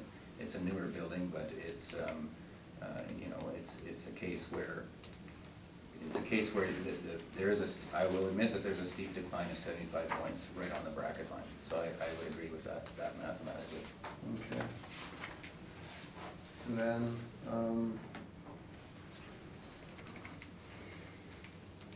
you've included some replacement reserve expenses. Yes, that's our line 29 indeed. Okay, so you consider all of those to be repair and maintenance, not capital? For those specific items, we definitely consider them to be repairs and maintenance, yeah. Okay. Oh yeah, those are my questions, thanks. But just to be clear, Mr. Brokus, we're not including dollar for dollar everything that's in, we're only including those items that we thought were repair and maintenance. So whereas the actual 2017 replacement reserve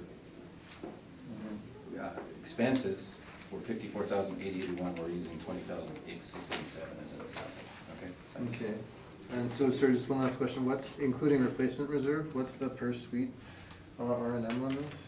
Sorry, I forgot to. Oh, I see. So Just if you trying- add the two of them together, Yeah, if we go 108. with our let's Yeah, do the stabilized one. Okay, so if you go 108, 159, and 28, 581, I believe we've got 71 suites, am I correct? Yeah. 1925. 1925. Okay, thank you. Okay, Lynn, questions? No, I have none, thanks. Maurice? Go ahead, man, thank you. Okay, question I have, on your rates that you're using average CMHC rates? Indeed, yes. Is this an average property? Is it superior property? Well, okay, it's a good quality property, and I guess, Mr. Chairman, could I ask you to turn to page 5? Because part of what we've got is the newer, we've only included 3 factors there, but one of them being the age. So we're trying to account for the newer age by that first row, built 90 to 2004. So building into our reported averages from CMHC, the age bracket for the subject, in addition to the size and the zone.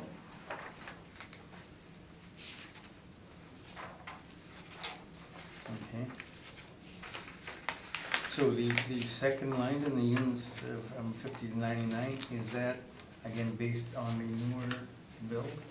50 to 99 would be the factor for the size of the building. So it would be only the first row that, where you've got, that's where they're isolating the average rent by age, so the newer age. Then the second and third is the isolating by size of building. And the last factor is the area of town you're in. So it's those three factors together that we look at. Okay, all right, I understand now. Thank you. I have no more questions, so Thank you, Mr. Chairman. that concludes today's hearing. Thank you for your presentations, and I'll see you tomorrow.